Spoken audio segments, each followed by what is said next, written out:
Welcome in, welcome in. Hey Cal. Hey Cal, how's it going? All right. We are going to, I'm pretty sure we can finish up the tale of Vincent tonight. I'm really excited to get that going. I think we'll be able, I have a feeling we'll be able to finish, or at least this is my hope, finish and go back and do the other path afterwards.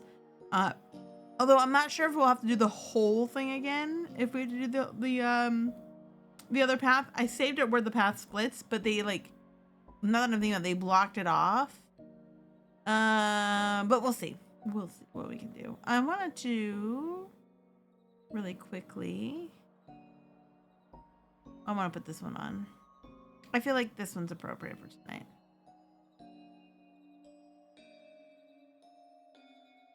Oh, yeah. I want this sweater. I want to hold this sweater today. I feel good about this sweater. There we go. There we go. Yeah. These are so fun. I'm enjoying all these sweaters / blankets that I have. It's so good. I hope you guys have been doing well.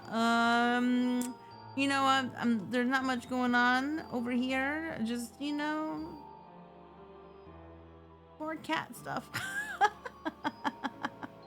I swear, we've been inundated with cat stuff. We're trying to. Well, I took off the cone off of Cuddles today because I don't know. I wanted her to be able to run around and have a little bit of agent. You know, like she's been sad kitty because she's had a cone on for like 4 days now, and I think she's good. So I took the cone off when we got home. Then of course she likes to prove with the cone. Perfect kitty, very calm. Without the cone, demon kitty.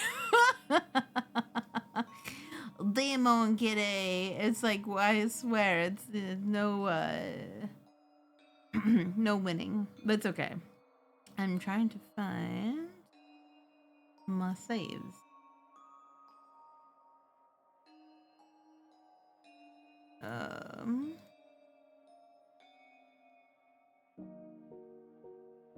Where's the game?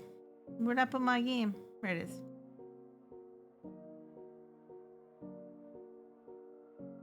Huh?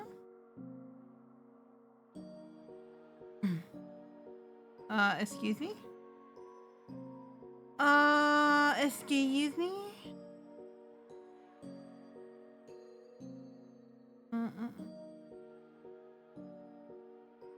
Where'd it go? Hold on.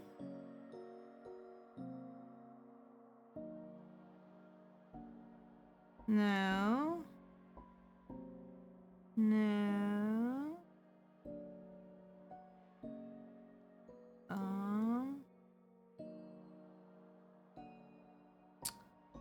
Okay, well, give me 1 second.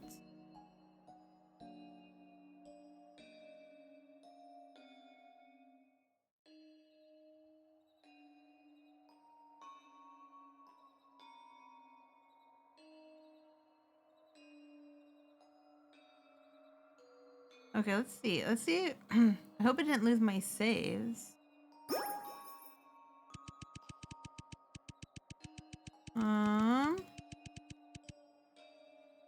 We saved like 5 times.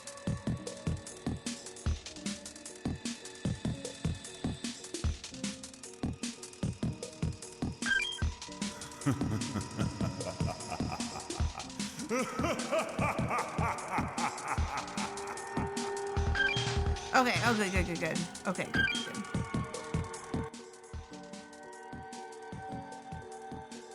Okay, I was like a little worried there for a second. I was a little worried there for a second that my saves were gonna be all gone. But we're okay. We're okay. We are gonna load. This should be it.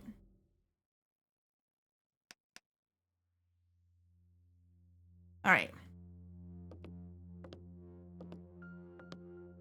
All right. Okay. Here we are, the legal department. Hard to believe that Vincent used to work here. Wait a second. In the distance, is that an elevator? Zelmona had told me. The only way to get back to the Myers lobby now is to take the elevator to the basement and then return there from the other side. So it seems that this is what she was talking about. However, come a long way. Shouldn't I investigate this place first? Oh, let me update my thing really quick. Vincent. I'm enjoying this game a lot. I like the art style, and it's got a really good story too. But what's the point? I have now long lost the confidence I had when I was confronting Draco in the Myers lobby. I'm not sure if I want to know the truth anymore. You have to realize losing your memories could be also be a blessing. Countless people are imprisoned by their own memories. They try their best to let go, yet cling to them at the same time. But you, on the other hand, are given a second chance. Isn't that wonderful? I'll be honest, I'm getting a bit jealous. How did you end up here, Kit? I regret to inform you that I don't know either. The truth is, my butler was the one who heard peculiar knocking sounds at the door last night. When he went to open it, he saw you face down on the stairs, unconscious. Your screamingly commendable courage is nothing more than ignorance wrapped up in a pretty package. You have absolutely no clue what you're about to face. Do you really believe that you can face up all the dangers that are coming your way? Do you really believe that you can accept the truth that will be revealed? Vincent, Victor, and Draco. How many lies are there all around me? Why is it like that? Why is everyone lying to me? Ever since I woke up in this mansion, I've been deceived again and again. Why are all of you lying to me? Okay. Anything? What am I doing? I don't have to think about that right now. Since I'm already here, I might as well take a look around first.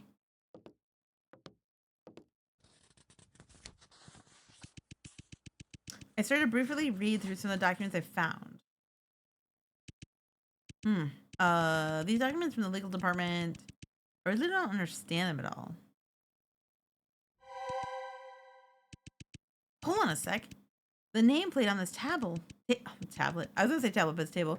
Vincent Edgeworth, Chief Legal Officer? So then this used to be Vincent's office table? On the table was a note and a glove. The note looked brand new and therefore seemed out of place compared to the rest of the files here. Someone could have just recently left it here. Was Zelmona the one who put it here? I picked up the note from the desk. Dear my lovely Kit. How are you doing? I'm just joking. Of course I know you're not doing well because you've lost all your memories. So, do you want to get all your memories back? I know you do. In that case, I have left you a small gift. I'm sure it will help a lot in getting... Hey, Nabu, how's it going? I'm sure it'll help a lot in getting back what you want. An old friend who wishes to remain anonymous. Not weird at all. A gift for me? Must be referring to the glove next to it. What a mysterious no, I know. I told this like nothing. For some reason, I was blasted with a wave of anxiety. Objective, put on the glove. Alright, so before I do that, is there anything else I can do? Or do I just have to... No, it looks like it was just left recently. Okay, so it's the same note.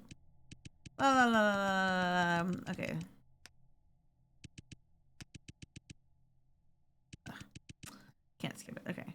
I guess it's just the glove for us. Only one glove, though. Just one. Should I put on the glove? I mean, yeah, I think that's kind of what we have to do. I don't think we could have not put on the glove. The glove fits my hand perfectly. Huh? Uh-oh, what are we getting into? Do you remember who you are? All hail Myers. Do you still remember your purpose? All hail Myers. We all miss you so much. All hail Myers. Hurry up and come back home. All hail Myers. I was kidding. Oh, this is Mr. M. Monsieur M. I'm sorry. Oh, hey, hello, welcome to Myers Corporation. How does it feel to be alive? Pretty good, huh? I know you're still a little confused right now, but that's okay. I assure you that you will soon get used to it. Oh, you're asking what your mission is? My dear, patience. We'll get to that. Where should I start? Oh, you know, I have this old friend who's a little mad at me. A little mad that he wants to murder me and destroy my company. So he has made a weapon, a very deadly weapon. We don't know what that weapon is, but a little birdie told me it has something to do with other people's memories. Pretty frightening, right? And so, here's what I need you to do. Oh, my apologies. I hope this is about my delivery. Hello? Oh, already? That's awesome. But unfortunately, I'm not home right now, my friend. Yes, just leave the package at the door. Yes, the entire uniform. All right, that's great. Thank you so much.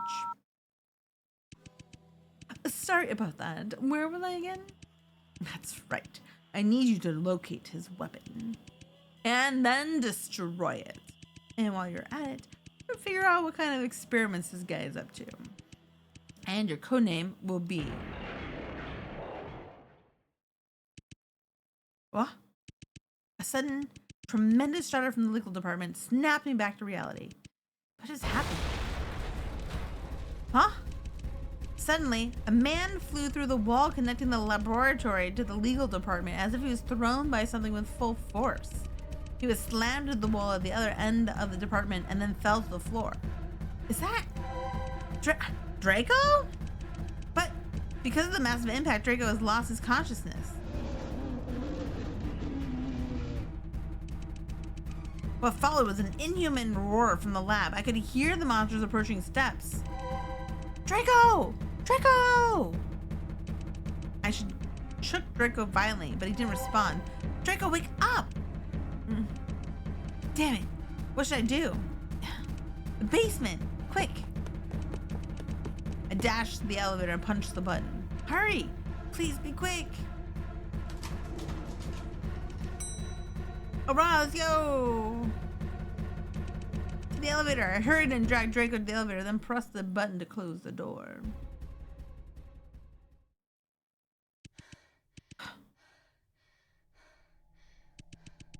I can still feel my heart pounding.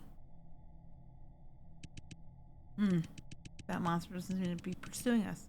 I think we're safe for now. What exactly was that thing? Kit. Huh? Draco? Oh shit, he's pretty messed up. I'm sorry, Kit. I couldn't stop him. Slowly, Draco stood up. He sounded very weak. Draco, are you okay? No need to worry about me. It's just a few scratches. Stop acting like a hero at a time like this.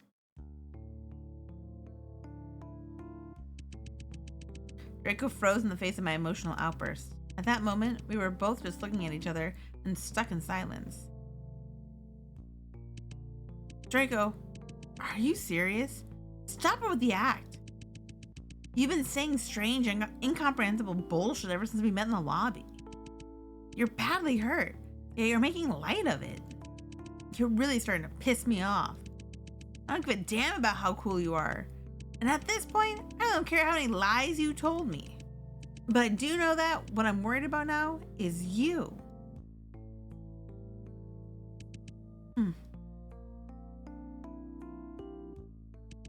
You reminded me of that time. Draco's face broke and began to show a deep sorrow, a sadness that I would never expect to see from him. That time? Kit, I'm sorry. If only I had told you the truth earlier. Maybe things wouldn't be the way they are. Oh, we gotta die. Draco? There are times when I ask myself, can we go back in time? But for you, our past is long gone. We can go back? We will. That's what we're here for, isn't it? To search for our past, the past we shared? Even if I can completely forgotten you, I'd like to get to know you again. So when we escape from here, please tell me everything about our past.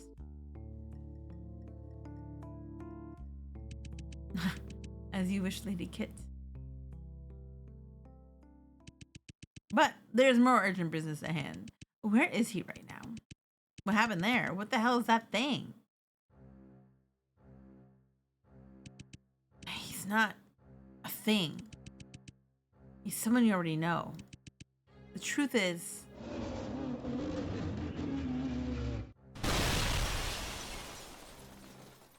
What the fuck? Venora! Oh wait, it's Draco. Venora! Well, I don't know. I don't remember what voice I was doing for Draco. Venora? What the fuck is Venora?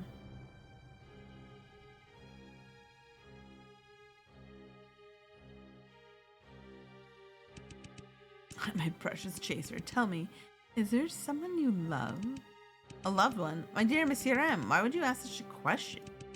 Let's assume one day a disaster would happen to your loved one. Say, they lose their body, but their memories are still intact. Would you still love them like that? Of course I would. No matter what body they change into, they're still them. What a heartwarming answer. Well, let's change the scenario, shall we? Let's say, what if the person you loved is physically intact, but has lost all their memory? Would you still love such a person? Of course I would. If they lose their memories, I would still love them. Even if they completely forgot about your existence. Even if all the memories you two shared are gone. This would make me miserable, but I would still love them. What an amusing answer. Humans always have been able to entertain me. Well then, since you don't mind them losing their body, and you don't mind them losing their memory, what exactly do you love about them? What you love is merely a self-fulfilling illusion. What you love is a person from your past that no longer exists. And it's kind of true. I mean,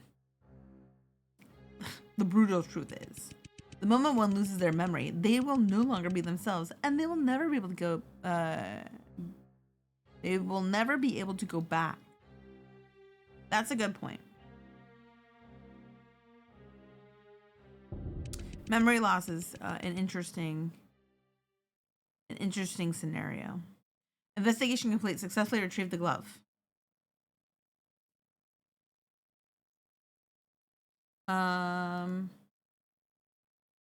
I guess we can just save over this one.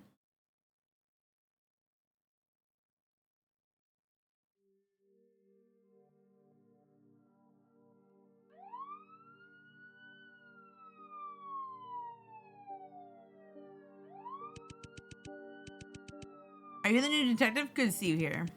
Just call me Venora. Where's the crime scene? I heard the victim was a former employee of Myers. Yes, room 309. Come with me. Move along, people. Nothing to see here. And stop interfering with the work of police officers. Right, here we are. I'll leave the rest to you, Venora. Objective: survey the crime scene. Oh, interesting. A trophy, it's stained with blood. It looks like it was used as a weapon of some kind. Did we find fingerprints from any suspects on the trophy? No. We only managed to collect Dr. Emanon's. Collect evidence, bloodstained trophy. We have all these splatters. The body's already been cleared. The G4 Investigation Bureau sure is efficient. That's correct. As the victim has been dismembered, we were unable to outline the exact location of the body on the floor. However, the autopsy report from the Investigation Bureau has been released. The cause of death was due to the rapid dismemberment of the body in a short period of time. And so you're saying the murderer dismembered the victim while he was still alive? Yes, it was a very gruesome death. But according to the autopsy report, the victim's head did show signs of being struck by an object, but it was not fatal. In addition, the body displayed signs of a struggle before death, so it's unlikely that he was unconscious for the ordeal. Struck by an object, the trophy on the floor? Correct. The shape of the wound does correspond to the pointed corner of the trophy. Besides that, there's something else that's strange. Some of the dismembered body parts of the deceased have disappeared. Disappeared? Yes, we couldn't fully reconstruct the victim's body with the pieces left in the room. We searched the entire apartment building, but we couldn't find any of the missing body parts. Oh my god, excuse me. It's been a long day, you guys. It's not, like, I'm here, but I'm sorry. We did take into the consideration that the perpetrator could be non-human, but the report has made it clear that dismemberment is not a result of a beast attack. Bunch of evidence, disappearing body parts. A bloodstain share, nothing special about it. Bloodstain can't nothing special about that. Anything on the wall, but the closer you look, the more obvious is they're just printouts. Open the curtain. The only window in this apartment, and the lock appeared to not be tampered with. So it's unlikely the murderer entered the room through here. Was the curtain here closed before? Yes, of course. We haven't moved a thing. Collected evidence, closed curtain. The lamp is not highlightable.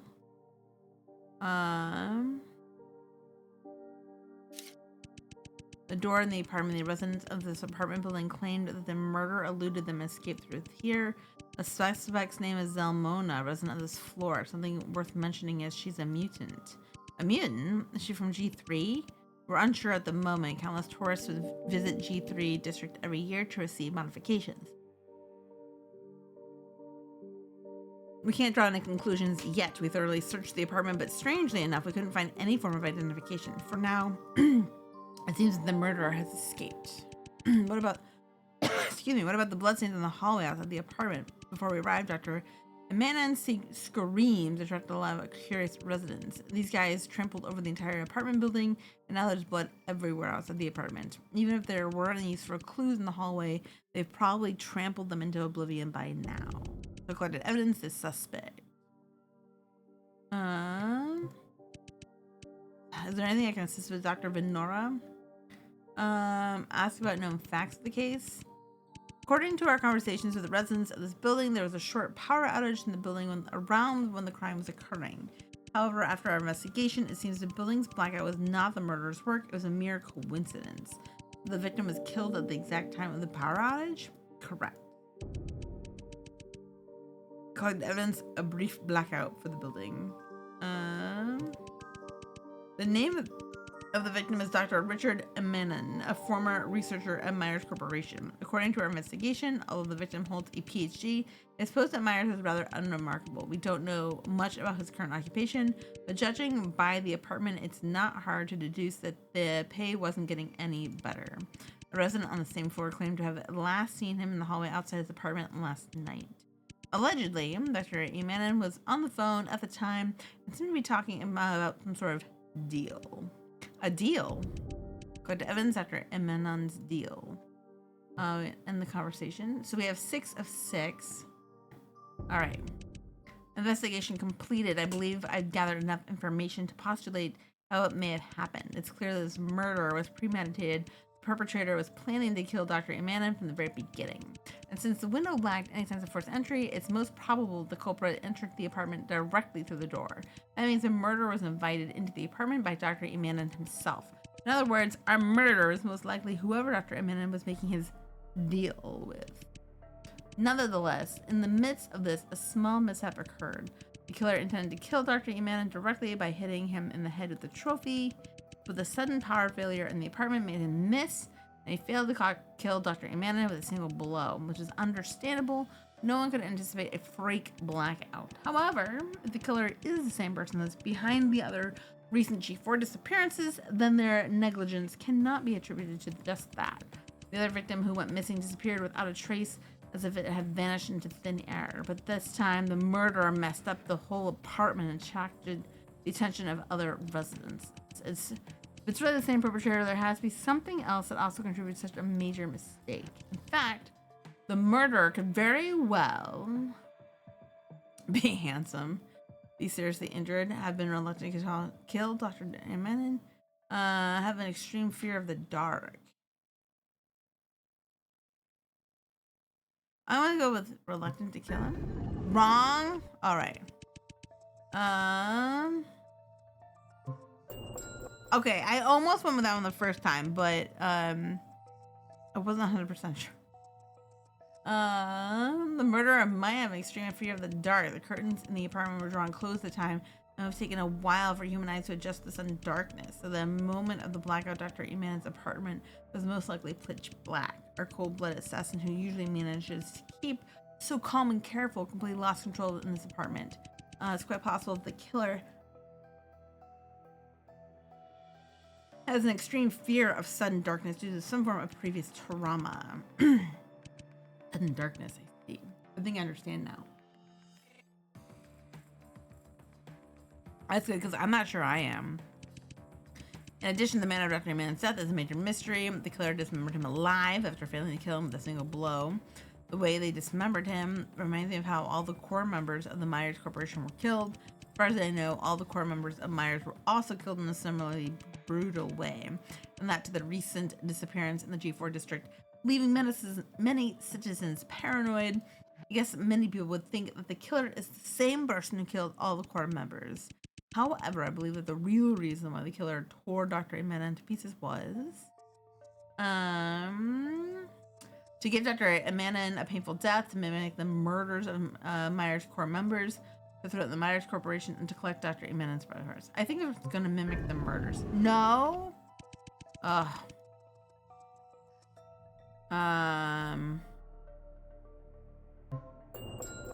Okay. Some of Dr. Amanda's body parts have gone missing. I don't remember that happening to any of the core members. The real reason why the killer dismembered Dr. Amanda in a panic was to obtain his body parts.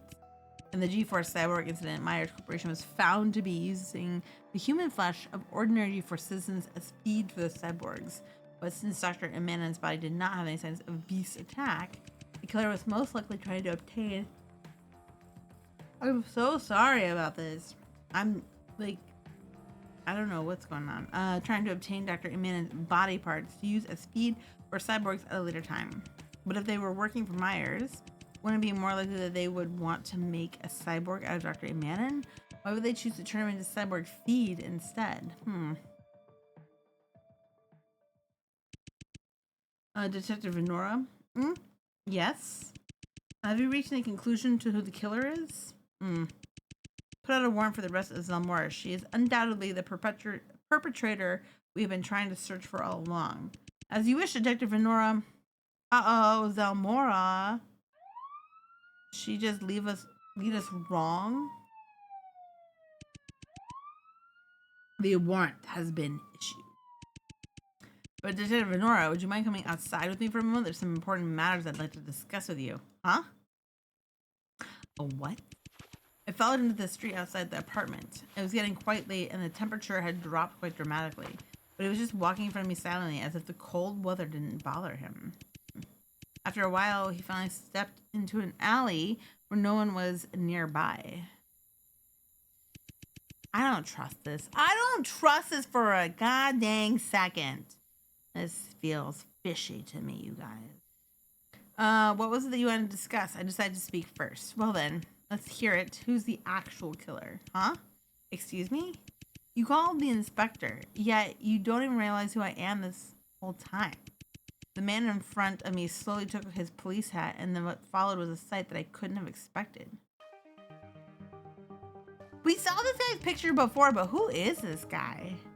He suddenly grabbed a corner of his cheek and tore the skin off his head. What was revealed beneath it was blue skin and white hair. Who? It's you. You who? But him revealing his true form only made me more vigilant. Inspector, it appears that the fact that you still see me as a threat. Believe it or not, I don't have time to play Mr. Triple Agent for that stupid organization from G3. What are you doing here? What else can I be doing here? Our boss gave me clear instructions to make sure you succeeded in your mission. But it seems you have everything under control. However, you know very well who the actual killer is, don't you? Just what the hell happened back there? I thought he was good at this. How could he screw up things this badly? Huh? Why don't you just go ask him yourself? Huh? You're as tough as ever. Suit yourself then. I don't really give a damn about that guy's past. But do we really have to pin it on that woman from the same floor?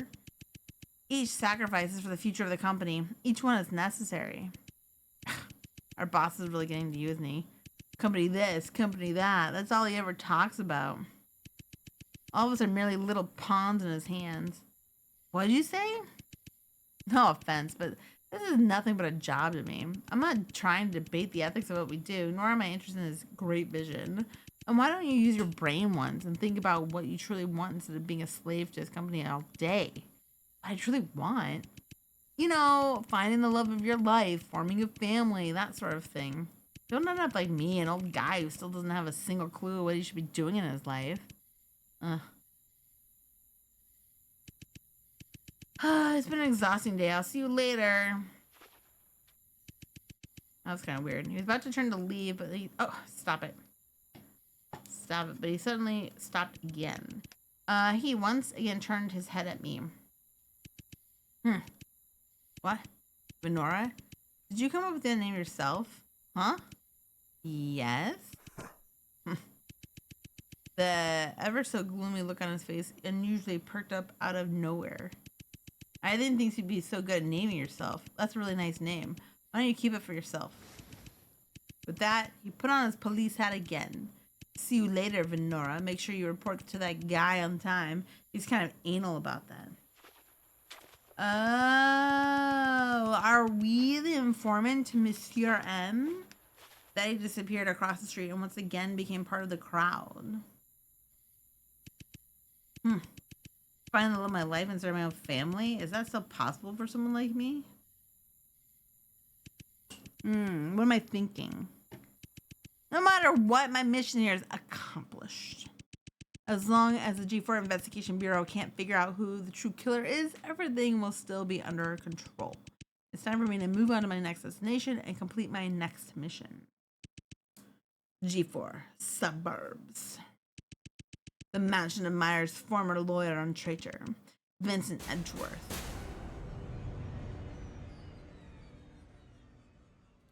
Ooh.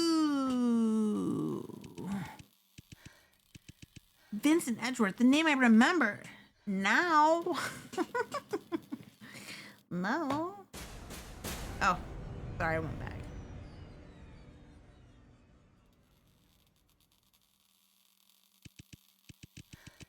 Oh, that man is far more frightening than Myers. I've been set up. I have to get out of here. Is that my name? I'm hearing Kit. Oh, that was from Vincent, huh? Or should I call you Venora?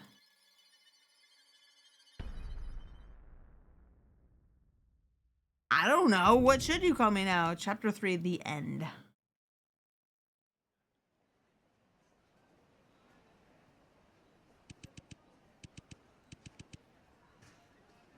Vincent Edward, is it? Welcome to RMU. Here's the key to your dorm. Enjoy meeting your new roommate.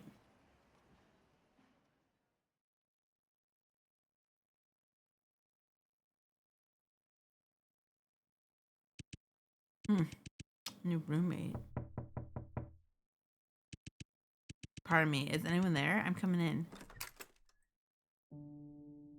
Oh! Oh, hello there. Pleasure to meet you. You're Vincent, right? Oh, that's right. They did meet in college. I forgot about that. Please allow me to introduce myself. I'm your roommate, Victor Blake. I'm majoring in economics. It's an incredible chance fate for us to meet each other at this place, don't you think? An incredible chance of fate. Don't make me laugh. Everything exists for a reason. Our life experiences are shaped by our own actions, not fate. If you say so. But that also means there has to be a reason for both of us to be standing here, correct? I'd rather live in a single room. I see that you're a pretty straightforward guy, huh? I understand. First day of school is always quite nerve-wracking, isn't it? But you can quote me on this. I'm sure we're gonna become great friends. Anyway, shall we start with some simple introductions? Why don't we get to know each other a bit first? Which district are you from, Vincent? The G4 district. G4, is it same here? Then it looks, look, we're both domestic students. Oh, G4, is it same here? What do you like about G4? Where do you usually go to have fun? I I don't really go out much. I see. Oh, what about hobbies? You like to go and do your, what do you like to do in your spare time? I enjoy reading about history and philosophy. Oh, that's exciting. Anything else? That's it. Is that not enough? I see. It seems like you've been working pretty hard, huh, Vincent? You think I'm boring? No, no, no, no. Why would I? If anything, I should learn to be more like you. Anyway, I heard that there's going to be a freshman party tonight. Would you like to come with me, Vincent? Not interested. Okay, but what's wrong with making some new friends? Do I look like I'm here to make friends? You have absolutely no clue how much work I put in over the last few years. Being accepted by RMU is a well-deserved milestone for me. But all the other idiots here, then they just get, by just getting here, it means that they've won in life. All the G4 students, and even people from other districts, want to study at this prestigious school. But for those people, those 3 letters, the RMU, merely serve as a title for them to show off. True reason for them to celebrate on the first day is that their goal was just to get admitted here. I see you have pretty high expectations for others as well, huh, Vincent? However, please allow me to disagree with you. You're wrong to assume that the students are celebrating because they believe they no longer need to work hard. Perhaps for them, the RMU symbolizes the beginning of a new chapter in their life. I could care less about what you think. What remains unchanged is that they're wasting their time. But I'm different. I know I still have a long way to go. We're at the top of university of the G4 district, and so not to mention the most competitive one. RMU's acceptance rate is only 4.5%. Because of that, I will cherish my time here even more. I will be focusing on my studies and only my studies, nothing else. Competition is far from over. If I dawdle now, it will be no different than admitting defeat to others here. I will only consider myself a success when I get hired by that place.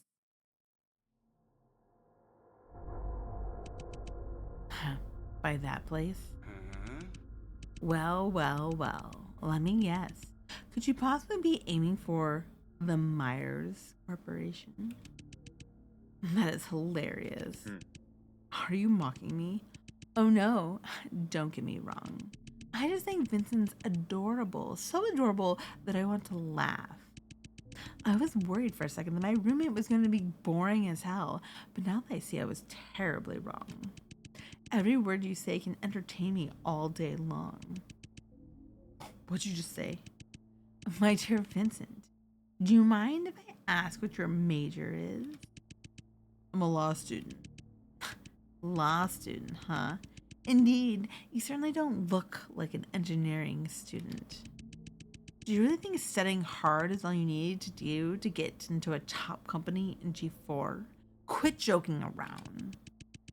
Pure hard work is not the only thing that matters to this workplace. Socializing is also an integral part of it. This is especially important for your chosen profession. With such a lousy personality, I shudder to think of the lonely life you lead. Even if you do get into Myers Corporation, you'll just be ostracized by everyone. Your coworkers won't like you, and your boss will just think you're useless and incapable of understanding the ways of the world. It will be your fate to end up being an outcast and be forced to leave the Myers Corporation because you don't belong there. Oh, wait. Or should I say, this will be a life experience shaped by your own actions. But since you've already made your mind, there's nothing I can do about it. I respect your decision. But if you change your mind anytime, please feel free to join us at the party.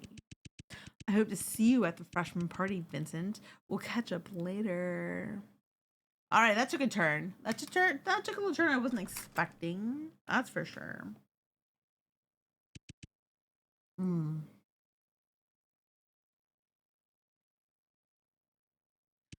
very lonely. I'm a lonely boy. All right, I will join Victor at the party. He's a weirdo. Unforgivable. He had such a sickening smile on his face, and his words were filled with nothing but sarcasm. I resent hypocritical, arrogant scum like him more than those unproductive, good-for-nothing students.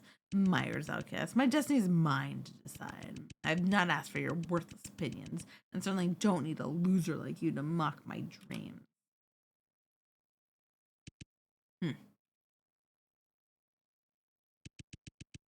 Shouldn't be thinking about these useless matters.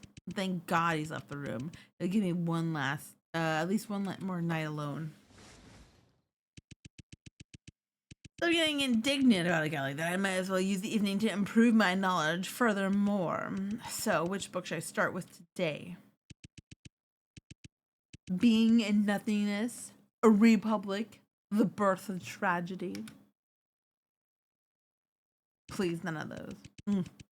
Why don't we start with Leviathan today? Yes, how about we start with that one? That one seems like an interesting and very different from the other choices we had.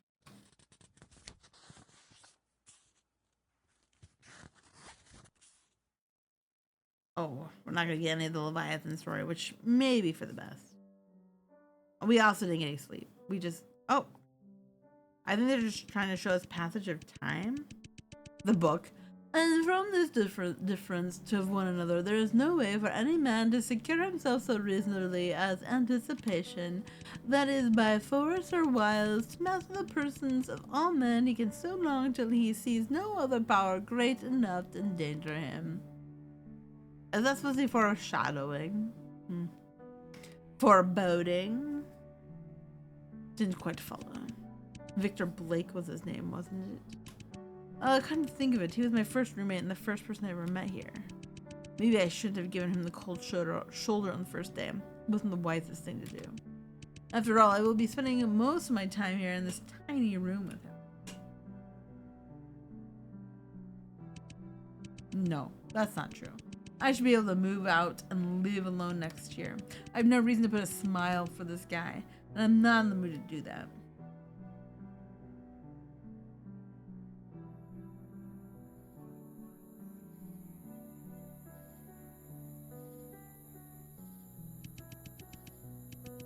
Law can never be against reason. Our lawyers are agreed, and that the letter, and that is every construction of it, but that which is according to the intention of the legislator is the law.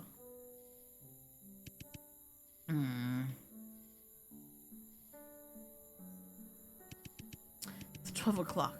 When is this guy going to return? Why am I thinking about him? His lifestyle is definitely none of my business. Feels as if I'm eagerly awaiting for him to come back. I don't understand.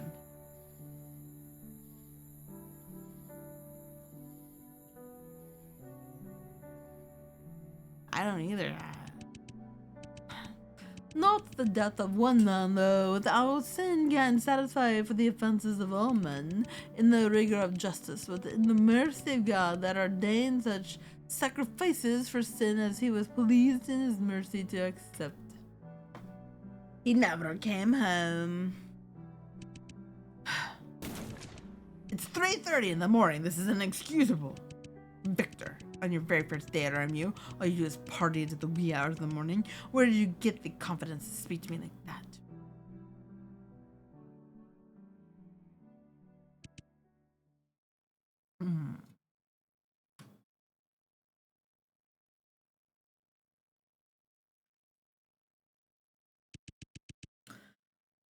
What was I even worried about? After all, I'll be spending this year alone again, but in this room, won't I?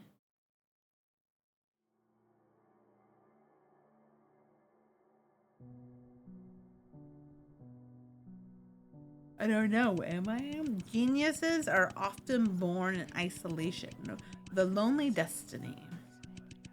They often have a tendency for self-abandonment, to abandon everything for their ideals.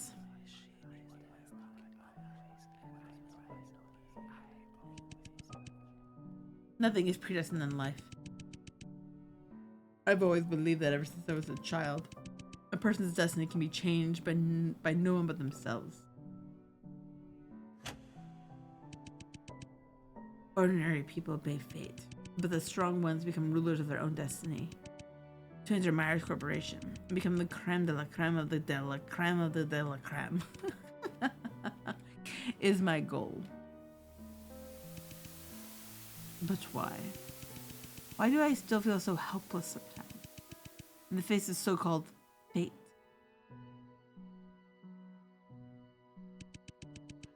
The real loneliness is a deep void, an emptiness that will drive you crazy.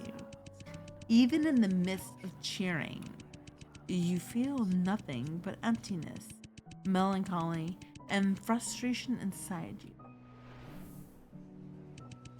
When I stand in the middle of a crowd, I feel even more lonely and out of place than when I do it when I'm alone.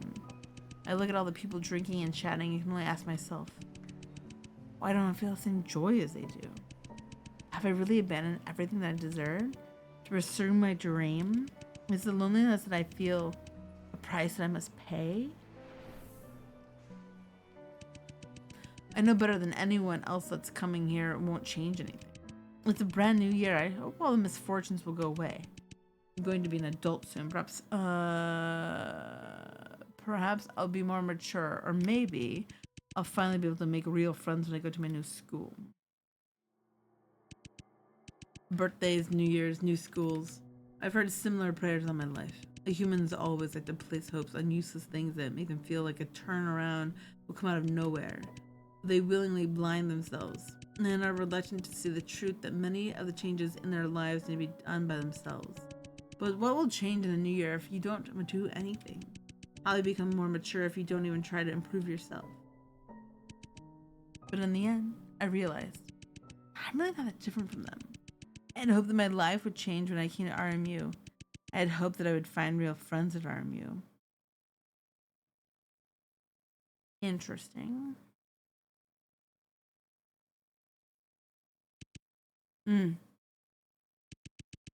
It's 5 in the morning. Looks like I won't be getting any sleep today.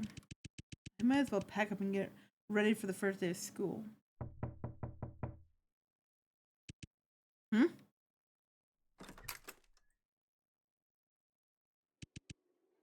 Victor? Vincent? You're still awake? I'm not feeling so well. I think I might be. What? Victor? Victor? What the fuck? Victor just came to us and just like passed out right in front of our faces.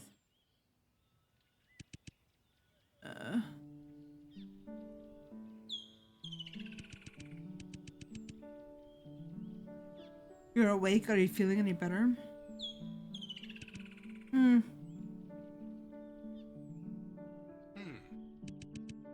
What time is it? How long have I been asleep? It's already noon. Oh god, I missed all my morning classes. Well, am I supposed to congratulate you? Not only that, but you made me miss all my morning classes as well. I'm sorry. Perhaps you don't remember, but the doctor from the infirmary has visited here. I was worried that you were seriously ill, but the doctor said it's going to be a case of overexhaustion and stress. She said that some rest, you should be able to recover soon. Is that so? Thank goodness. But if that's the case, why are you still here with me? Because I just want to make sure you were feeling better when you woke up with my own eyes. And then they became best friends. I wasn't quite sure what I was supposed to do, so I brought you a cup of hot chocolate. Og, look how cute that hot chocolate is. I also asked him to make a foam on top in the shape of a kitten. Yeah, I want a foam in the shape of a kitten. I want a hot chocolate like that. Look at how cute that is.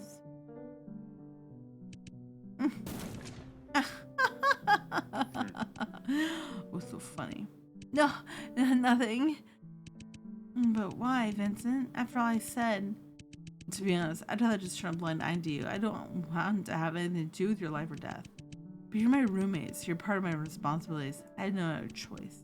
What are you thinking about? Ruining your body by partying in the early hours of the morning the day before school started?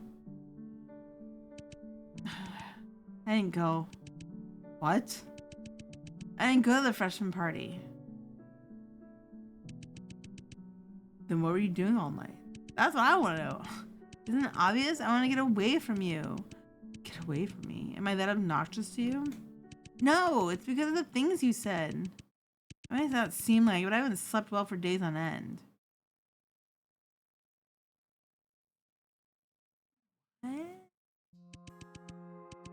Oh, there's so much storyline. I mean, it's good, but I'm also like, I'm so tired of storyline. Late into every night, I'm plagued by a million thoughts. I never knew what was going on when I got here. Everything about the future terrifies me. My goal was to get accepted to RMU, but a lot of time it felt like I was just carrying out my family's expectations of me. You have to make us proud. That was what my parents would always say to me.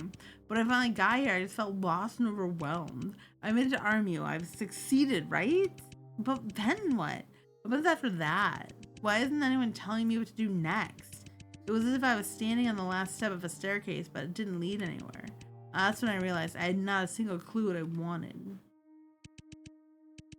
Then I met you, and that feeling became stronger and stronger, and everything about you irritated me. Your condescending attitude, and the way you talked without any consideration for others made me want to punch you in the face. Oh, that were the truth. One night spent in the cold, sober meetup. Oh, and one night spent in the cold, sober meetup, I was not actually angry with you. I was just disappointed in myself. Because you're different from me, Vincent. You're an admirable person. Unlike me and many of the students here, you know exactly what you want. You have a clear goal in your mind, and every drop of your effort goes towards it.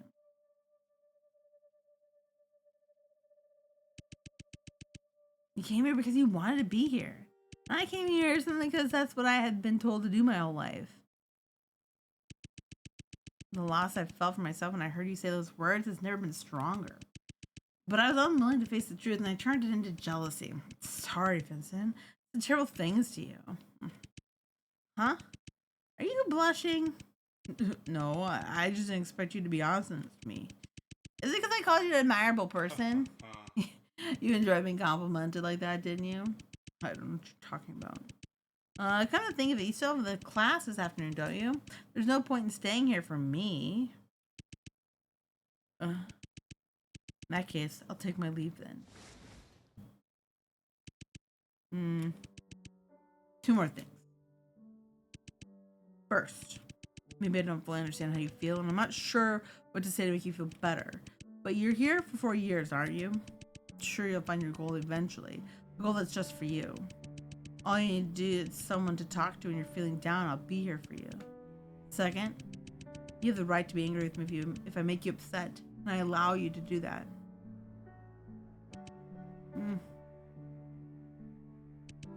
See you this evening, Victor. Wait a minute, Vincent. Thanks for the hot chocolate.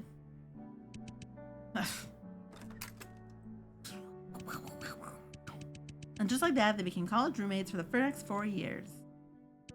Best of our friends. And why exactly are you telling me this? I know who you really are, infiltrator. Huh? What you should be scared of is if Monsieur M finds out, it'll be all over for you. But I know what you want. Believe it or not, to a certain extent, we actually share the same goal. The same goal? Who the fuck is infiltrator? Who's what? All of a sudden we have blue in the text now? Like, come on. There's so much going on. Maybe we won't be done tonight. Say, want to collaborate with me, my dear infiltrator? Do I?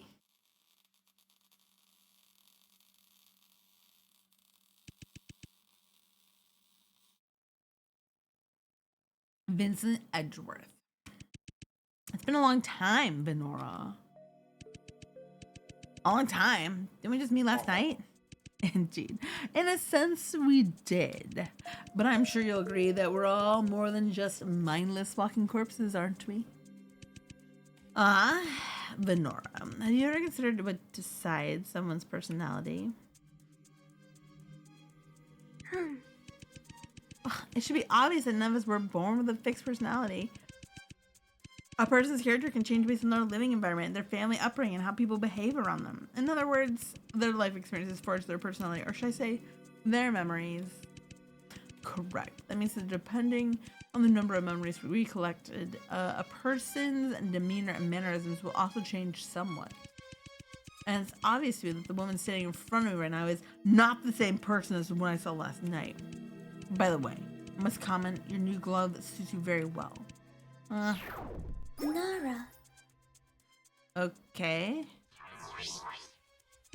However, what I'm curious to know is how much of your memory has truly come back. That is a good question. Only a bit. I remember that I was a detective from the G4 Investigation Bureau.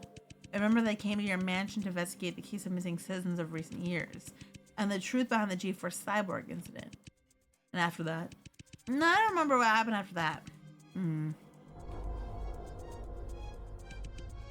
That's so. That's fine. We should take everything one step at a time. When you agree, it's certainly not a wise idea to rush into things.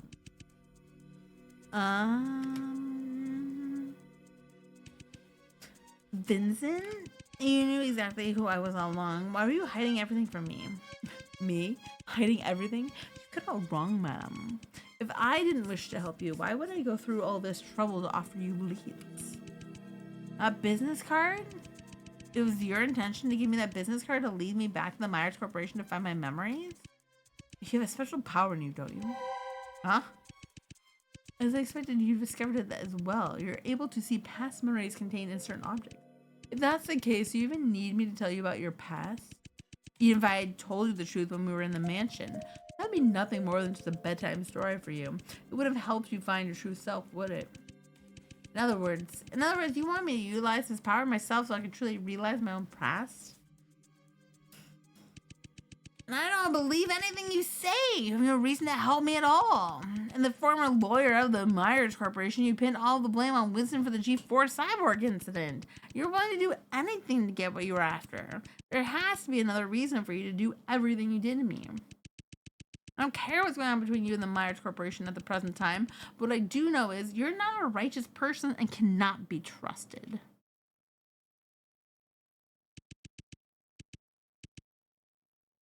Ooh, slap. A righteous person?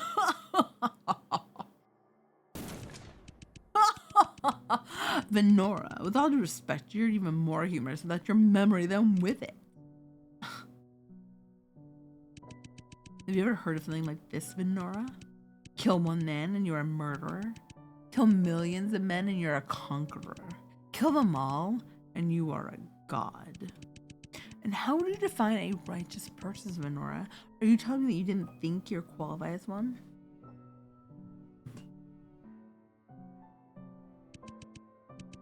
In this world, there's nothing that's absolutely right, nor is there anything that's absolutely wrong. The essence of good and evil is really just success and failure, just a matter of different perspectives. All things can be from just one point of view, but maybe immoral from another. But that doesn't really matter either. In the end, none of us are entitled to stand for what we think is right and criticize others. Every human being, living and dead, every species has done selfish things for their own benefit. But humans are only humans. Have invented one set of moral concepts after another to justify their self-centered actions. How many things that used to be considered taboo are now acceptable? And how many things that were considered harmless in the past are now unacceptable? Righteousness and wickedness, justice and evil, these are all just fabrications created by human society. As time passes, as the ruling groups change, they find that the reasoning for the past no longer justifies their actions today. Time and time again, humans find new justifications and rewrite their norms over and over again. In order to label themselves as righteous, to stand in the shoes of an omniscient God and to judge others by their so-called morality. But these moral judgments are good and evil cannot exist until they are decreed by a society's central authority. Once removed from legal and societal constraints, these definitions no longer hold water. What stuff are you getting at? I'm not gonna lie, this artwork I wouldn't mind having as like a background. I like the colors a lot. Heroes and villains don't exist. All that really exists are losers and winners. Becoming a winner in society, become the conqueror of the world, and you will be on the right side of history. By the same token, become a loser and you will be on the wrong side. Or you'll be on the side of wrongdoing. It is not up to you or me to decide who is righteous between us. It all depends on who comes out on top, right?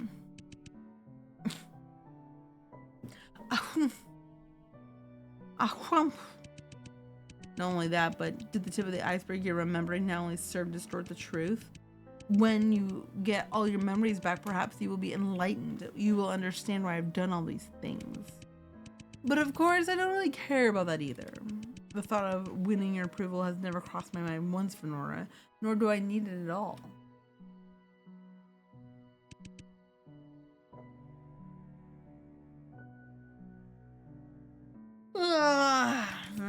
Such a lot of conversation, a lot of dialogue. I never said what you did was without reason, Vincent. On the contrary, I'm pretty sure that you do have one. Righteous or not, all I want is the truth and only the truth. The truth. Is it? I see. In that case, may I offer you a proposition? Why don't we explore that room together? The room filled with the truth. Huh? Are you saying? That's correct. The secret chamber of the G4 cyborg incident is hidden somewhere in this room. What do you think, Venora? Why not use your powers to solve the mystery here? Objective: locate the secret chamber. Let's save it really quick. Okay. We'll come back here. Interesting that I still have the scalpel on me. Bookcase full of books. How fascinating. Vincent took a book off the bookcase and flipped through it. Do you enjoy reading, Venora? Not really. Not really. Is it because you can't understand them? Oh, that was low. Vincent mocked me as he put the book back on the shelf.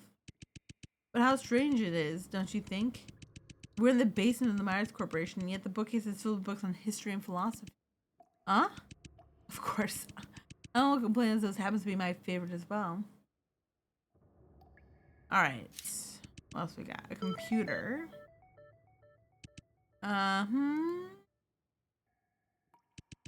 Looks like you need to follow the on-screen instructions to enter some kind of password. Alright. I don't know what the password is yet. I need to gather more clues. Okay. It's like Omen. 228.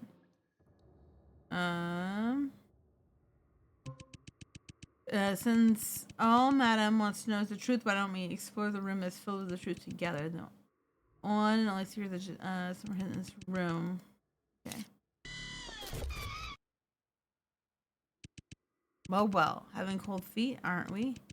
Didn't you want to know the truth, Venora? Why are you in such a hurry to leave? Oh, okay, so of course, if you have something to change your mind, I won't force you to stay either. In the end, your past memories have nothing to do with me. Won't you agree? I can't leave just yet. I need to find a secret chamber. Alright, cool. I was like, wait a second, I didn't want to go through the chamber yet. Uh-oh. Huh? What the hell happened in here? Interesting. The blood splatters on the wall are fresh. It looks like a fight just happened before I arrived. And then it must be a fight between Draco and that monster?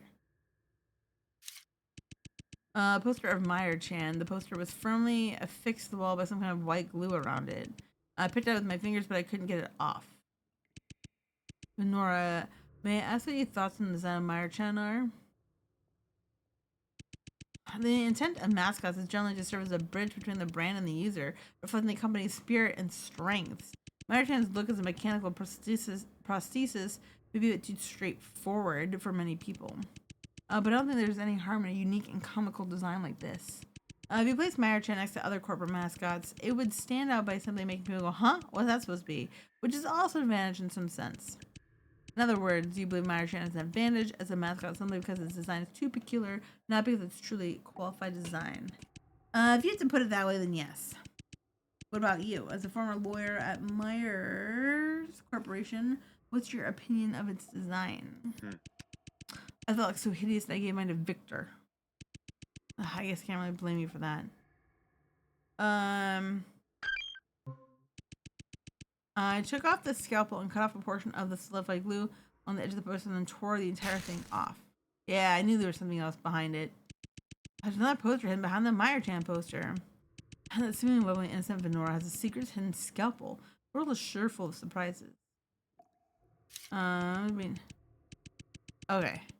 Do you know what this work is? No, I don't. Okay. The destruction of Leviathan. Oh, it's written in the book of Isaiah when God came to earth on Judgment Day, he will punish Leviathan and slay him. The destruction of Leviathan depicts the scene. Leviathan is the great sea serpent. In the upper right corner of the original work, God can be seen in the sky handling a sword with a fierce look.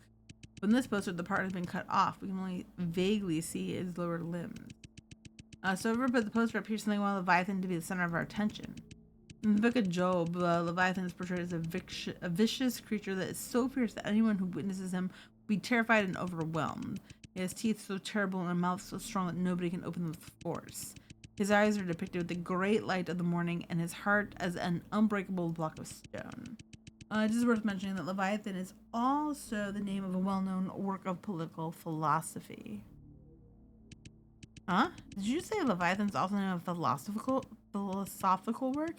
Yes, in the book, Leviathan is a symbol of power and a metaphor for the author's ideal commonwealth and perfect government. Alright, we have another a drawer. We take a look at it, inside some discarded papers. Cupboard under the drawer. What? A white mug fell and shattered on the floor? For some reason, Vincent's face was sullen. Are you mad at me for breaking the mug, Vincent? No. Why would I be mad about? Vincent suddenly lost his balance. Without the support of the wall, he might have already fallen to the floor. Vincent, are you okay? No, don't come any closer. Vincent held out one of his hands, telling me not to come closer. I'm fine. You don't need to worry about me. Then against the cupboard wall, by the wall, he regained his footing. Let's continue our investigation. I will go back to the cup, but let me just do this first. A drawer. Just papers. Move on this side. Cupboard drawer. Nothing in it. Again, some kind of keypad. The buttons have been switched from their usual numbers to colors. And I don't know what to enter yet, so let's gather more clues. Gonna be some kind of pink box embedded to this person's table. Okay, that's just that. Let's look at the mug. A shattered mug. The moment I emptied the cupboard, one mug fell out to the floor. Why would someone leave a mug full of fluid in such a place? Yeah. Of course, let's investigate the mug. Be careful, Venora. Don't hurt yourself. I squatted down and carefully touched one of the shards with my fingertip. Yeah.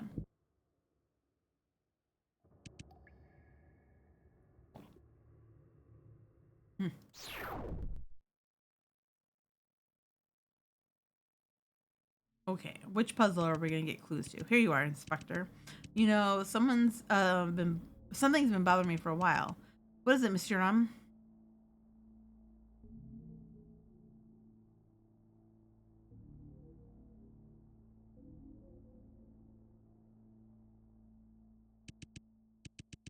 Inspector, if somebody could get a crystal clear view of anyone's memory, like seeing how a seemingly strong person can actually hidden in a corner and cried out in pain, or the deceit and arguments behind what appears to be a beautiful love story, or someone's painful childhood memories that have been repressed into the depths of their mind, what kind of power do you think this person would have in the world?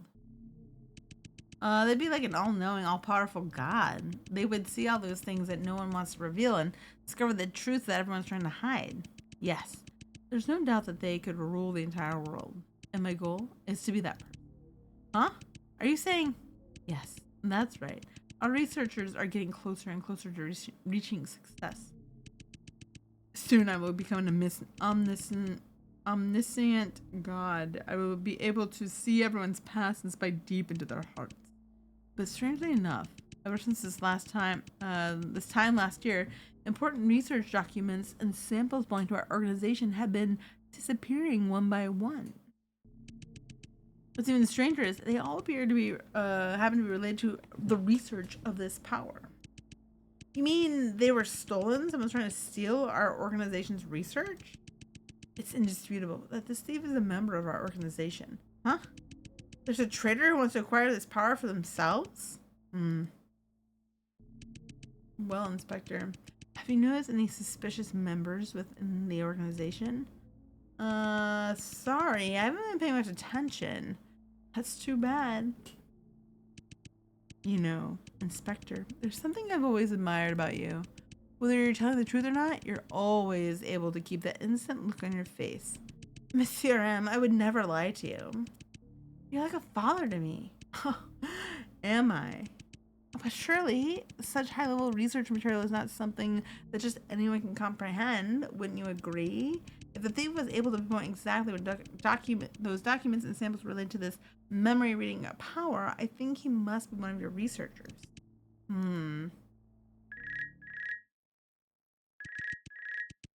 My apologies. Please allow me to pick up the phone. Hello? Monsieur M speaking. Is that so? I see. Well done.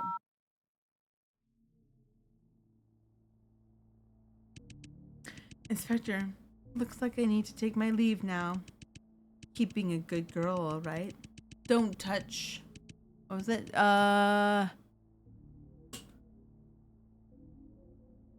Don't touch anything. Oh, perhaps there's a big secret hidden in this pink envelope. Well, who knows?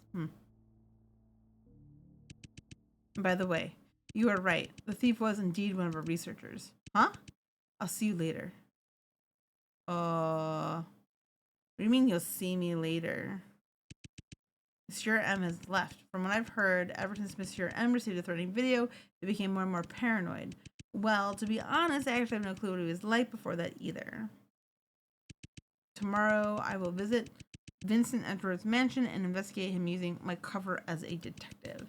But my real objective is to uncover his secret weapon and destroy it. You know, Inspector, there's something I've always admired about you. Whether you're telling the truth or not, you're always able to keep that innocent look on your face.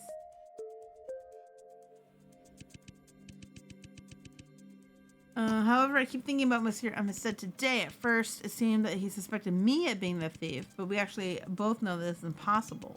The reason is simple. I wasn't even part of this organization a year ago. There's no way I could have stolen those things. And by the way, you're right. The thief was indeed one of our researchers. Just before Monsieur M left, he received a phone call. The person on the other end of the phone may have just told him the true identity of the thief, but judging from Monsieur M's reaction, everything seemed to be as expected. Therefore, it was way more likely that Monsieur M knew who the thief was long before our conversation. In that case, why would Monsieur M invite me here to have such a seemingly meaningless conversation? And it just happened to be the night before I go on a mission? Keep being a good girl, right? Don't touch anything on my desk. Perhaps there's a big secret hidden in the pink envelope. Well, who knows? Don't touch anything on the desk. Oh!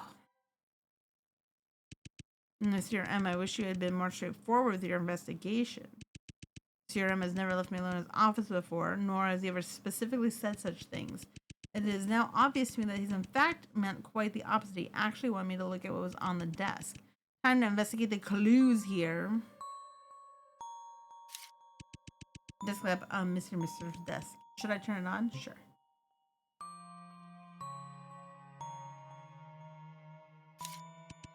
Mr. M's mug at first glance it looks like it was coffee, but as you get closer it smells like hot chocolate. Oh, that was the mug. That takes us back out.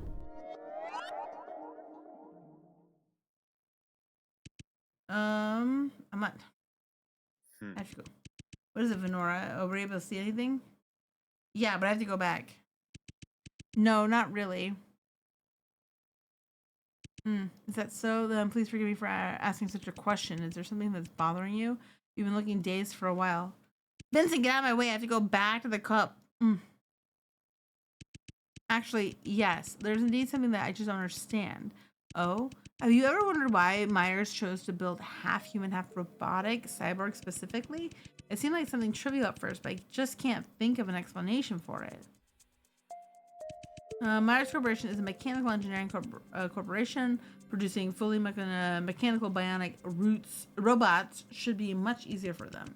No, it's still me. If that's the case, why build half human, half robotic ones instead? These cyborgs have to constantly feed on human flesh to even maintain their human appearance. No matter how you look at it, that's only going to place a lot more burden on Myers Corporation's shoulder. And that also what led to the continuous disappearance of citizens in the G4 district. They were being used as cattle feed, which eventually uncovered the whole experiment. I see where you're coming from. That's indeed a reasonable question to ask. But Venora, may I ask what you think the real reason for the Myers Corporation experimentation with cyborg is? This may sound absurd, but I think Myers Corporation wants to conquer the world. They want to become a new god. And what good would it do to them to conquer the world? Isn't it obvious? It would possess endless money and power. Is that so? So you think the Myers Corporation is building half human, half robotic cyborgs purely for the sake of power and money? You realize as well that if that's all Myers Corporation wants, then it's not for them to keep making the artificial prosthetics they do. Theoretically, they've already conquered the G4 district, haven't they? It wouldn't be a stretch to bring other districts to their knees in the same way. In that case, I'm sure you can easily conclude that there must be other reasons for the Myers Corporation to start their series of experiments. Lenora, let's think about this another way. If you are a Myers Corporation and you think that you are a god, what are these cyborgs to you? If I'm a Myers Corporation, I think I'm God. These cyborgs are a new species that I've created. Correct. The Myers Corporation wants more than just money and power. They want to create a new world order. Lenora, have you heard of the Voorhees Corporation by any chance? Voorhees Corporation. Are you serious right now? A Voorhees Corporation? You guys. Voorhees. That's a bioengineering corporation located in the G3 district, isn't it? Yes. Just like Myers, Voorhees used to be an international super monopoly, they shared a similar goal as well. The mutants, as we know them today, were actually the product of Voorhees. Similar to the Myers Corporation, Voorhees Corporation aimed to replace the current human race with a newly created species. But the difference is, Voorhees mutants don't need to feed on humans to survive. Even though these mutants have special abilities compared to ordinary humans, people don't necessarily agree that this makes them more superior. Presently, tension between mutants and humans are particularly high in the G3 district. Some mutants do believe that they are better than ordinary humans, but many humans believe that the mutants are monsters that should not exist, and that humans are the rightful ruler of the earth. Of course, there are also those who believe that the two can live together in harmony. The Myers Corporation witnessed all of that. They came to the conclusion that they were going to create a species from 100% above human. The survival of that species must depend on the death of humans. Mediocre humans must give up their lives in order to create our utopia. It's a necessary sacrifice. That's what the Myers Corporation thought. Alright. Oh, there's so much dialogue. I understand now. It's not a flaw that cyborgs Myers produced needs to feed on humans. In fact, it's quite the opposite. That's the intention of the Myers Corporation to begin with. The cyborgs are placed at the top of the food chain above humans. There will never be a chance for equality between the two. Correct. All right, let me go back. I wasn't done with the mug.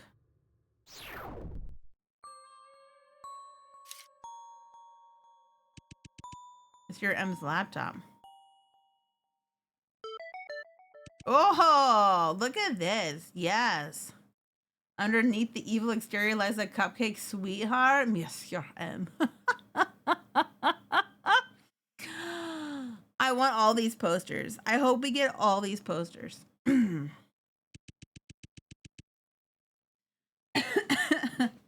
I feel like I'm not really supposed to see these photos. Are you sure about that? Oh, look it. Is that Monsieur M with Vincent? This picture looks like a clue of some sort. 1, 2, 3, 4, 5. Okay. Can I not click on anything else? Is it all?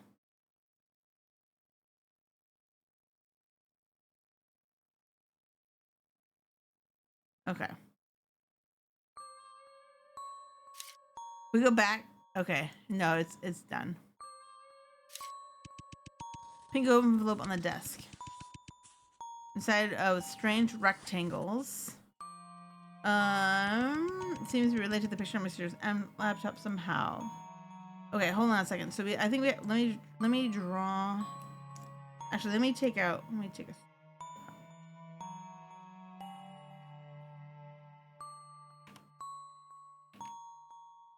me take a screenshot.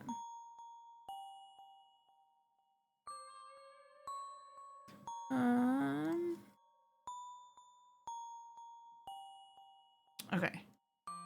So if we go like this, we've got what if I could draw? 1, 2, 3, 4, 5, 6. Okay. I think we're all. Let's turn it off, otherwise he'll know. I think he'll know anyways, but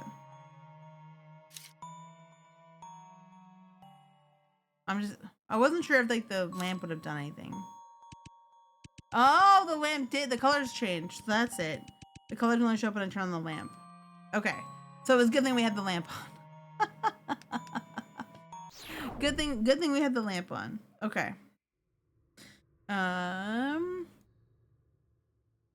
We do have this, but let me nothing special about it. Before we come back and do that puzzle, I want to just see something. Okay, we're back to here. So if I do this, the elevator, that's what it took me to get to the basement. Draco and I were pursued by some sort of monster on our way here. I had no clue what happened after the crash. I don't know what happened to Draco either. There's no way to worry about Draco Venora. You know where he's at? No, but what I do know is he's not as vulnerable as you imagine him to be. Okay. So this, we have, the basement, history and philosophy. Okay. Vincent, you mentioned Leviathan is also known for philosophical work, right? That's correct. I spent my eyes quickly over each book titles. Being in Nothingness, Republic, The Birth of Tragedy. Here it is, Leviathan. I took Leviathan off the bookcase and opened the book. As I expected, the inside of the book is actually completely hollow. Hidden inside is a key. A collected item, a key. Alright, we got a key. Alright, so computer. We still don't have. It looks like you need to follow the on-screen instruction to enter some kind of password. I don't know what the password is yet. I need to get more clues. Okay, so they won't even let me try to attempt the password yet. I don't want to talk to you, Vincent. Alright, so let's do this one. So I wonder if it's gonna be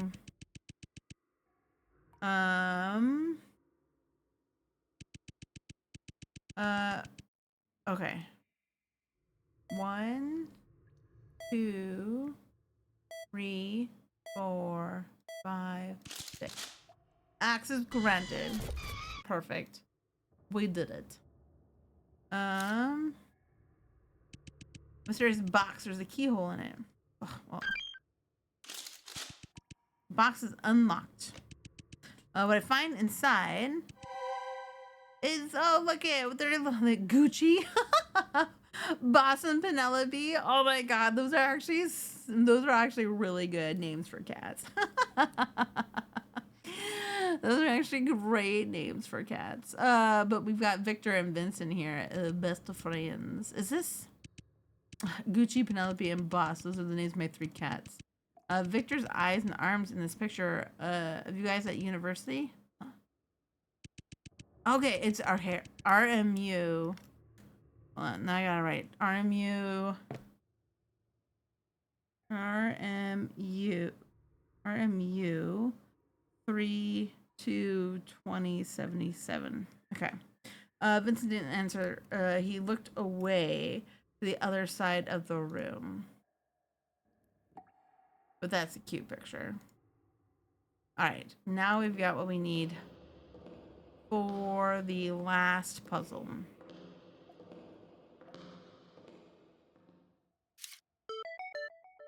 Alright, enter the password. RMU 3/2/2077. Access denied. What?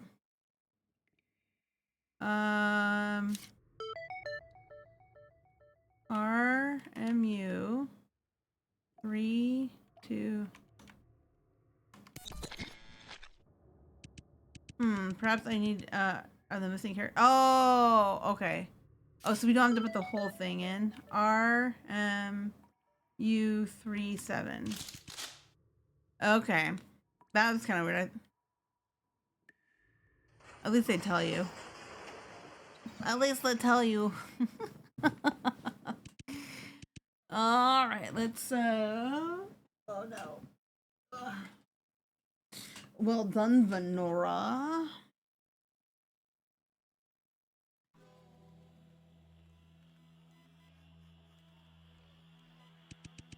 My vision blurred as soon as the secret chamber opened. Oh my god, who is this? I can no longer see my surroundings, but I can vaguely see a black shadow appearing in front of me. Do you remember now your mission? She was staring straight at me with a creepy smile on her face. A mission? You know what I mean, don't you? I'm sure you do. That man has to die. As she turned around and began to walk slowly bit by bit towards the chamber. That man has to die. I watched her step into the chamber until her whole body was swallowed by the darkness. What was that thing? What is it, Venora? Why are you still hesitating? Don't worry about Vincent. Vincent didn't seem to catch the strange sight. Ladies first. Her smile makes me feel uneasy. I didn't say anything more. After a few seconds of hesitation, I gathered my courage and walked into the secret chamber. I could feel Vincent following me closely.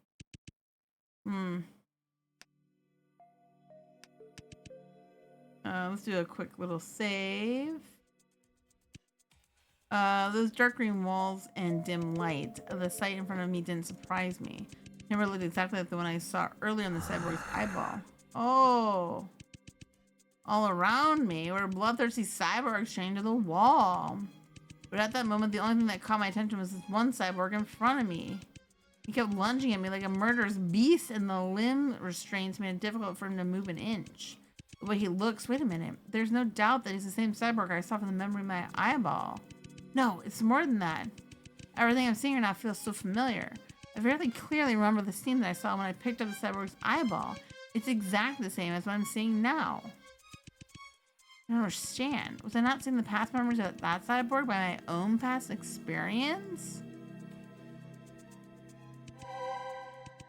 I thought back to everything I experienced since coming to the Myers Corporation. I suddenly realized something I'd overlooked this whole time. What is it, Venora? Have you discovered anything new? It was you all along, wasn't it, Vincent? Was it? Vincent wasn't fazed at all. Instead, he had a contemptuous smile on his face. Graffiti outside the Myers Corporation, the invitation letter and the 4-digit code on the employee passageway, the history and philosophy books in the basement, and that college photo in the box. From the time I arrived at Myers until now, I'd always assumed that experiments here were conducted by the secret underground Myers Corporation themselves. That doesn't make any sense, does it? Why would the Myers Corporation call themselves Murderer and then use that same combination as the employee's access password? Not party on the same day as your accident? Why would that have to have been the beginning of the nightmare for the Myers Corporation? Why would the bookcase in the basement be filled with your favorite books on philosophy and history? And why is that college photo of you and Victor a clue to unlocking the secret chamber? If you think about it, there only can be one explanation. Because this whole time it wasn't the secret underground Myers Corporation that was still conducting experiments here at the site, but you, Vincent Edgeworth. An interesting theory, indeed. Seems I can't really blame you for thinking that way. And if your suspicions are correct, then why would I come here to help you expose myself? It's simple. This is all part of your plan. In the case of the G4 cyborg incident, you, as the lawyer for the Myers Corporation, pinned all the blame on Winston Loomis to cover up the fact that the cyborg experiment was planned by the Myers Corporation themselves. And yet, instead of being valued by the Myers Corporation, you were almost killed in their carefully orchestrated car accident. You tried your very best and devoted everything you had to them, but all they did was discard you like a pawn. So with this grudge against them, you decided to take your revenge on the Myers Corporation. To defeat the Myers Corporation and become one in control, you needed to master technology even more advanced than theirs. And become even more frightening than the Myers Corporation. Having come to the conclusion, you decided to rescue Winston from prison and made a deal with him to reassemble the cyborgs that the Myers Corporation discarded. And together develop a new technology that would strike fear into Myers. That technology is what I have inside me, the ability to see others' past. Not only that, you actually knew very well that the Myers Corporation was conducting similar research, but their progress was very slow. So you made a deal with a member of Myers' secret organization and had him assist you in stealing all the documents and samples related to the research into this power by the Myers Corporation. Around the same time, you sent Myers with threatening videos suggesting that you were developing a secret weapon, which caused him great paranoia. After you obtained everything you needed, you brutally murdered that member and used his corpse as cattle feed for your reconstituted cyborgs. His name was Dr. Richard Emanon, and he was tragically found dead in his apartment with his body ripped apart. After that, I was sent to your mansion as a detective to investigate the recent disappearance and the truth behind the G4 cyborg incident. Strangely enough, I can't remember what happened after that. I woke up in your mansion and lost all my memories, but unexpectedly, I gained the power to see other people's past, which I didn't possess before. But the clues I discovered that Myers Corporation told me. All the night I came to your mansion, in fact, you and I visited this building, the old Myers Corporation, together as a pair. I haven't yet figured out what really happened that night, but I do know you're the culprit behind the disappearance that happened in the G4 district over the past few years. And you've been secretly reassembling cyborgs here with Winston. You need cattle feed to keep them alive. And me? I was used by you as a guinea pig to test this new power you created, the power to see other people's memories. Some of you erased my memory to see if I could utilize my new power to find clues about my past. You set up the old Myers Corporation building as a testing ground for me and designed all sorts of puzzles. And lied to me about finding a Myers Corporation business card in my pocket when I woke up in your mansion and lured me here to begin my experiment. How's that? Is there anything else I need to explain? Well done, Venora. You're truly impressive. Impressive? In other words, you don't deny anything I've said. Correct. I admit that I indeed am the one behind everything. However, I must comment, there's one fatal error in your near-perfect reasoning. How did you know that you're really Venora, a cyborg lady? Weren't you the one who called me Venora first? True. But if you've forgotten, as we just discussed before, a person's personality is determined by how much they remember. The reason why I called you Venora is because your demeanor is the same as hers. In other words, I know you've recovered the memory of Venora's and think you are her. But if that's the same memory was given to another cyborg, they too would think they were Venora, wouldn't they? You're toying with me. I don't believe you. Venora, do you perhaps remember the date of the day you came to my mansion as a detective? Yes, it was December 1st, 2086. And do you know what the date is today? No, I don't. Today's March 5th, 2087. That's right. You have absolutely no clue what has happened in the last 3 months. The real Venora is long gone.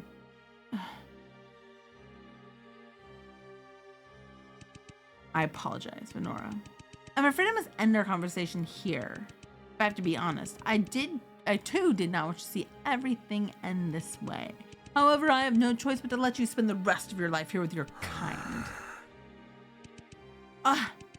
But why? Why are you doing this? If I'm not the real Venora, why are you doing this to me? What did I do to you? Venora or not, your heart belongs to the Myers Corporation. Your body reeks of decay and your soul embodies putrid corruption.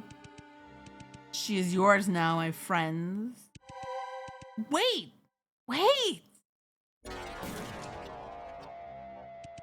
I still have my scalpel on me. I hope I can use that.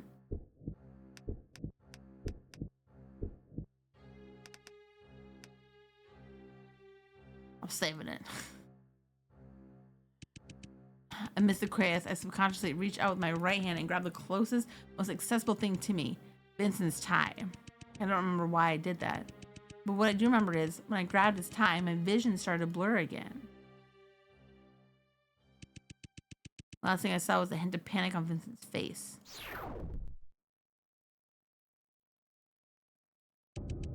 Investigation complete. Successfully located the secret chamber.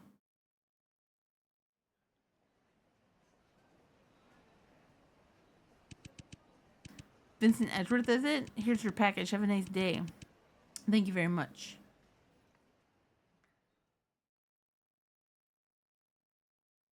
Okay, we're back in the college.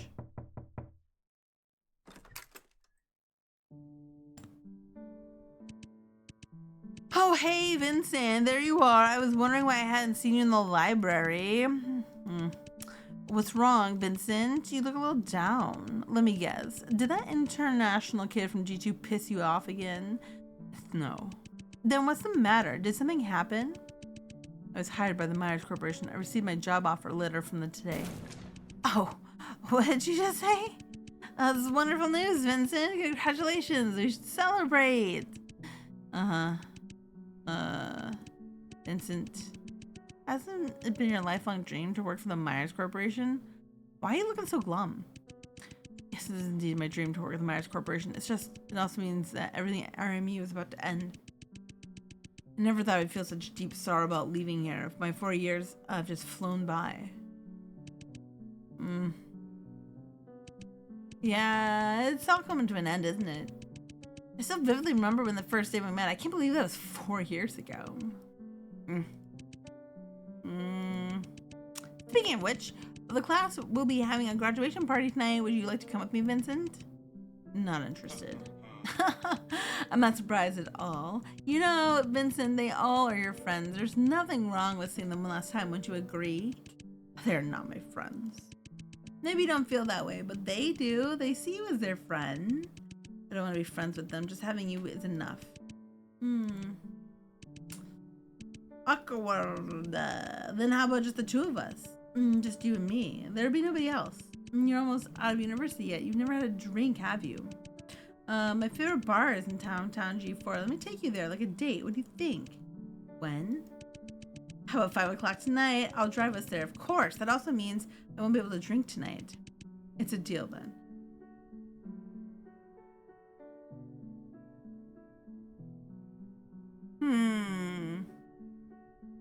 We never did figure out why Victor ended up getting the robotic arms and eyes. I wonder if something happened, if that's kind of like the reason.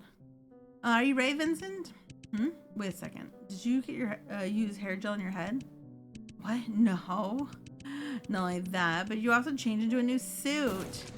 Did you really think this was a date, Vincent? You have some nerve to say that. Do you really think I can't smell the cologne you're wearing? Okay, you got me there. Anyway, shall we get going then? Cutie pies. Going on a first date. We're going on a first date.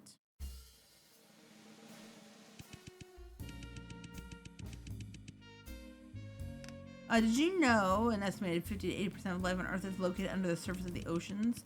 And the oceans contain 99% of the living spaces on the planet, and humans have only explored less than 10% of that space.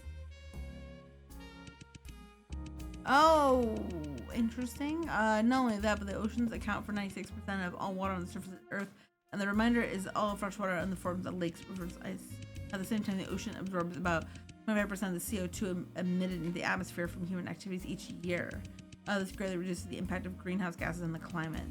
The ocean sure is incredible and full of wonder, wouldn't you say so, Vincent? Or Victor, I should have said. Oh my god, you sound just like him. Oh, wait. Maybe that they were impersonating someone. I heard that guy is getting a PhD after he graduates. After that, he's going back to G2 to take over his father's company. Oh, really? I have absolutely zero interest in knowing his future career plans. Bartender, please make me another martini. See, I knew you'd enjoy martinis. Then what about you, Victor? What are your plans after graduation? Like you, I've been hired by a company. I'll be working at their investment department. It's wonderful news to hear, Victor. I'm happy for you. Really? You don't look so happy for me. No, believe me. I really am. It's just I was thinking these maybe the finalists would be side by side like this.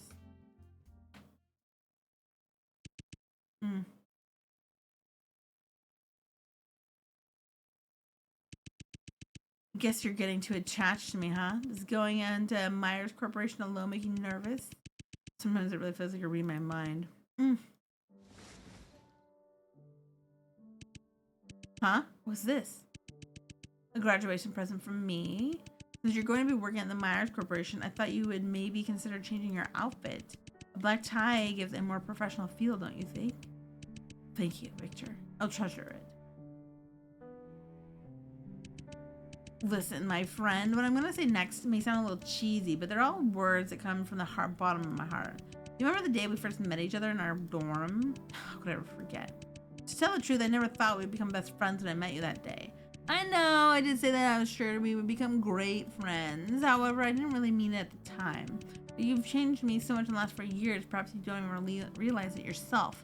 With every second I'm with you, I feel like my life is full of meaning. You've helped me regain my purpose. I want to be an outstanding person like you, Vincent, but more importantly, I want to stay with you and keep being there for you. I'm sure you'll achieve so many great things when you enter the Myers Corporation, because I know you and I know that there's nothing Vincent Edwards can't possibly do. But I also can't deny that your journey at the Myers Corporation won't always be smooth. You're going to face all kinds of challenges and inevitably setbacks, some big and some small.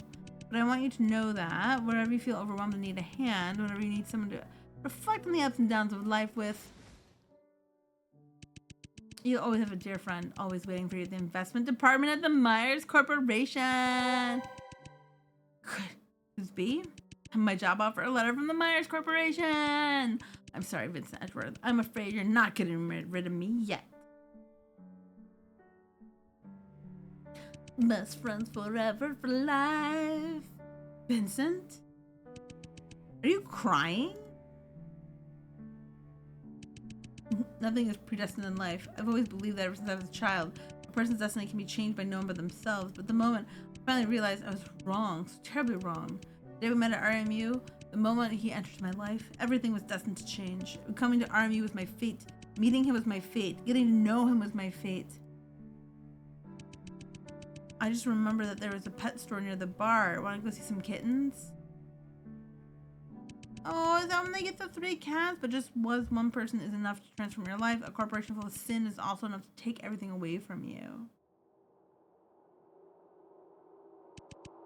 Vincent, the company is in big trouble. You have to make them believe that it's all his fault, or this might be over for us. What happened in that car accident? My name is Vincent Edwards. I'm a former attorney at the Myers Corporation. To many people, an attorney stands for law and justice, yet my life is filled with nothing but sin. I do whatever it takes to achieve my aims, forge evidence, bribery, everything. Sounds selfish, doesn't it? But it's all for the best of the company, my one and only dream company. I've never lost a single case I've taken on, even this one. Yet the company paid me back by trying to kill me in a car accident.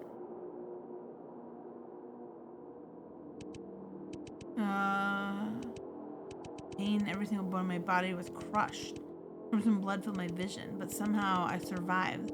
Next thing I remember, I was laying on a piece of cold metal. My body couldn't move, but I could faintly hear voices around me. Remove the organs, begin implementing the endoskeleton.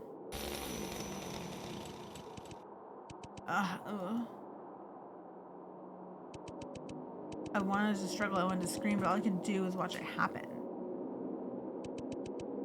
After hours of operation, I was placed inside the secret chamber. Countless tubes penetrated my torso. Standing in front of me were the core members of the Myers Corporation.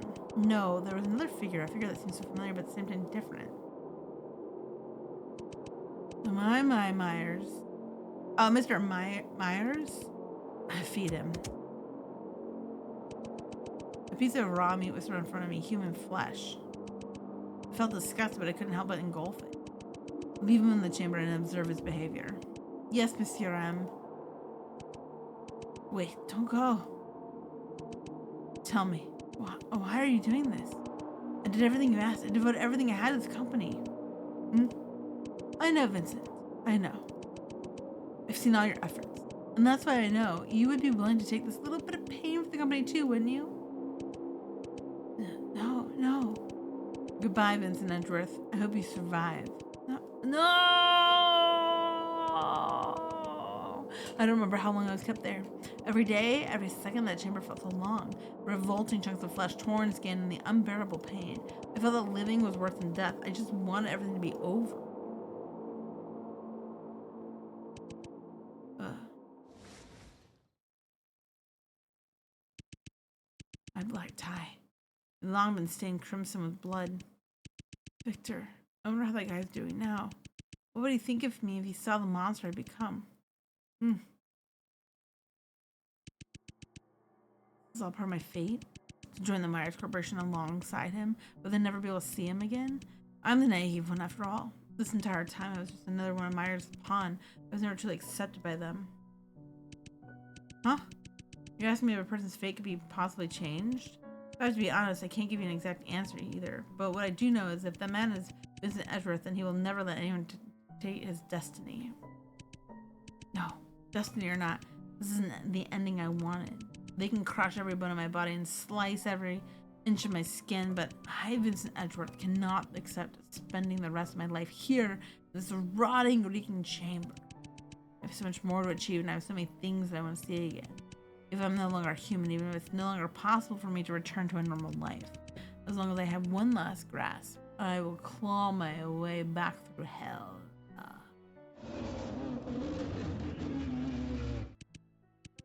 No, that's not enough. I will make every core member get what they deserve. I will let them know what it feels like to have their bodies torn apart.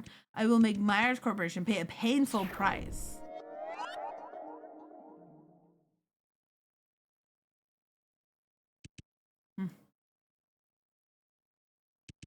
You saw all that? It was you. You were the one who murdered all the core members. What exactly are you? Me? What am I? Can't you tell? I'm a product of the Myers Corporation just like you.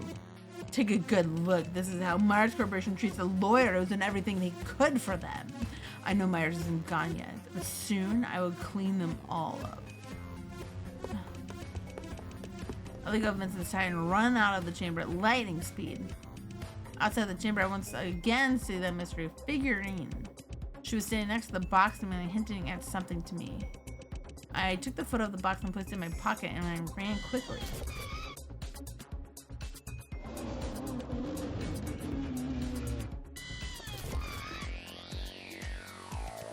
Venora! Draco, is that you? Venora, Vincent is going berserk. You need to get out of there now. What do I do? You need to first restore power to this room by operating the 2 control panels connected to the breaker box. This will reactivate the 8-touch monitor on the wall. After that, match all the corresponding symbols on the screens, and the entrance to the next room will unlock. I have locked the door behind you, but I can only hold them off for so long. Please hurry! Room 1.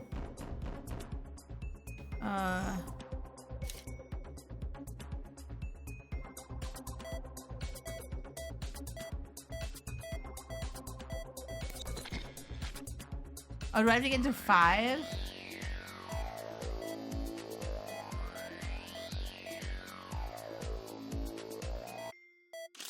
There we go. Excellent job, Venora. Just one more to go.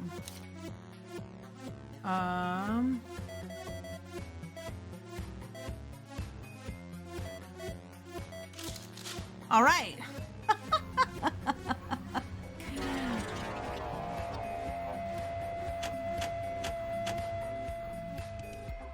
Perfect. Now all you do is match all the corresponding symbols to the screen. Oh!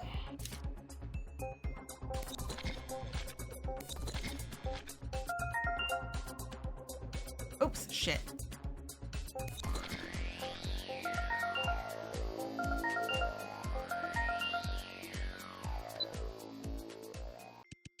Good work, Venora. Now all left to do.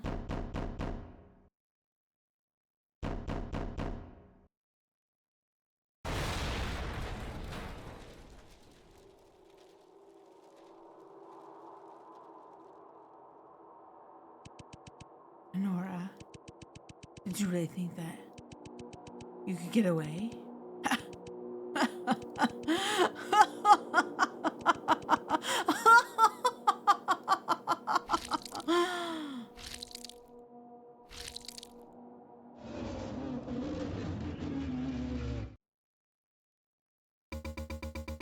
Judgment Day for the Myers Corporation has fallen upon us. Live or die? Warning, from here on, you will need to answer a series of questions, play minigames, and solve puzzles to escape Vincent. Alright. You will only be able to make 2 mistakes. Making more than 2 mistakes or exceeding the time limit will immediately lead to death. Saving would be a great idea. Now, question 1. Venora, here you are, standing face to face with me at this moment. Did you think it is fate for us to be here? Do you believe in fate? There's nothing you just need to be this way. Your fate and actions are intertwined. Nothing in this world is purely a coincidence of the outcome of what we do. This moment as I stand here confronting you is a result of our intertwining fates and actions. Vincent, I saw your past. I know you spent all your youth chasing your dream, getting into Myers Corporation, and was your dream come true. It was not the fate that got you into Myers Corporation, it was because you worked for it. However, there's also things that you just can't change. After all, it was your fate to become an outcast and be forced to leave the Myers Corporation because you didn't belong there. How did you... A look of shock appeared on Vincent's face, but then it changed into one of excruciating pain. I ran to the exit of the room. Nora. Tap the spacebar and hit the red target to escape Vincent. Hold on a second.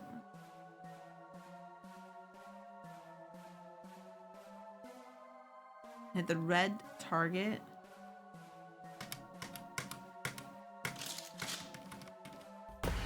Okay.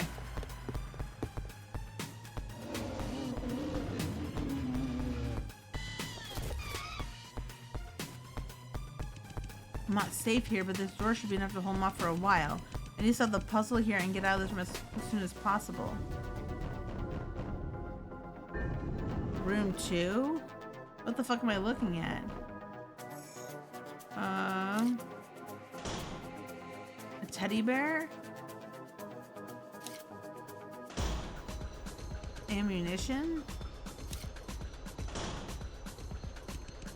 We have a tech wristband? Oh, the girl with the flashlight. Uniforms? Like a Rubik's Cube?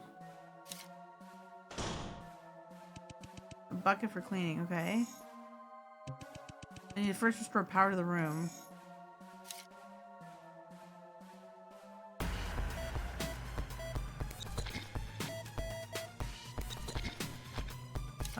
Okay, hold on a second. To all ICIJ members, in order to enhance the security of the Myers Corporation, starting today, the code for the input panel supply will be changed periodically.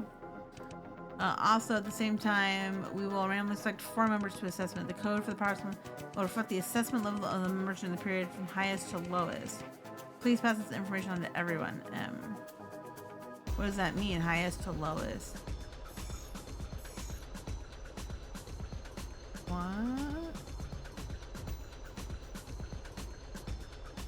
Okay, let's try. Oh wait, maybe we need this. A classification confidential Myers Corporation cutting edge technology has consistently been misinterpreted by many in the world, and this misalignment is bound to bring resistance to the Myers Corporation Cyborg Regeneration Program. In order to ensure the implementation of the plan without any deviations, with the necessary sacrifices to ensure its eventual success. Myers Corporation will probably focus on training, especially select employees to strengthen their abilities. Improvement of the programs to purge any possible threats to the development of the Myers Corporation, regardless of any means or cost.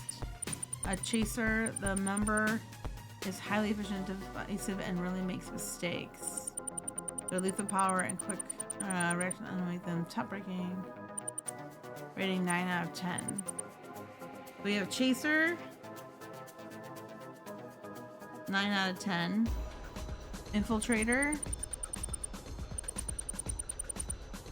Members who have blending in the crowds remain undetected, allowing easily sneaking into various positions. Downsides that their work can be improved as they're extremely reluctant to do any actual work. 7 out of 10.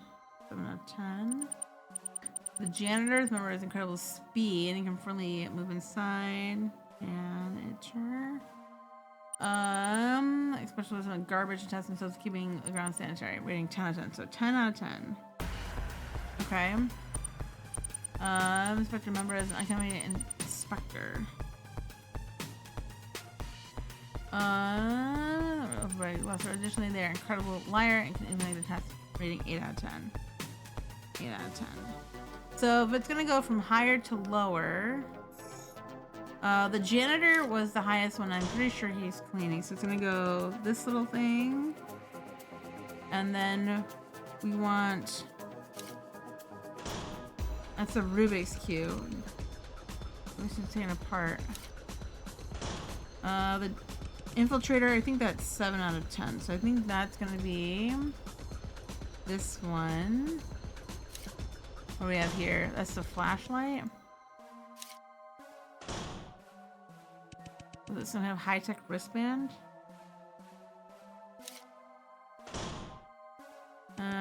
Some bullets. Teddy bear. Oh my god. Inspector, maybe. What'd they say about the chaser? Oh my god.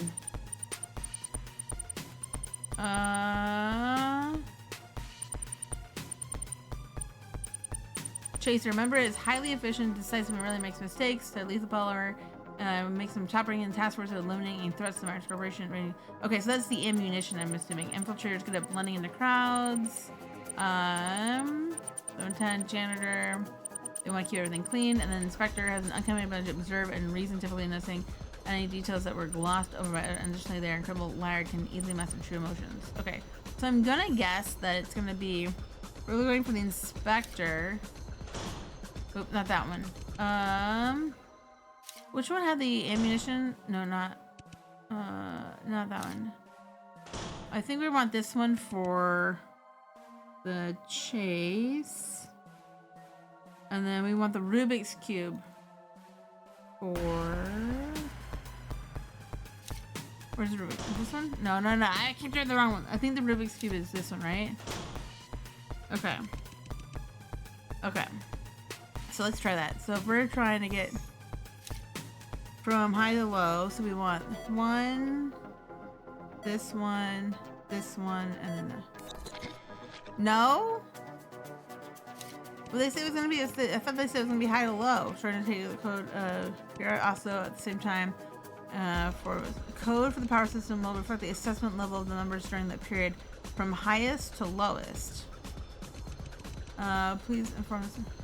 So it's definitely highest to lowest. So highest is definitely janitor, which is definitely that one. Chase, are you sure? Inspector, maybe the inspector's a.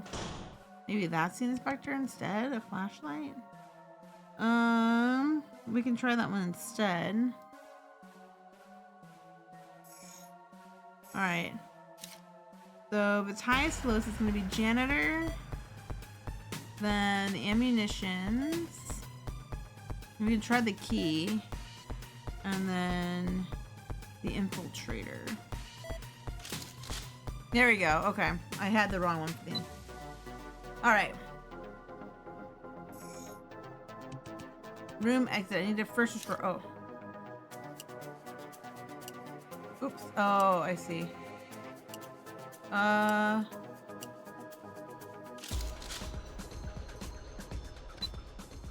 All right, we got it.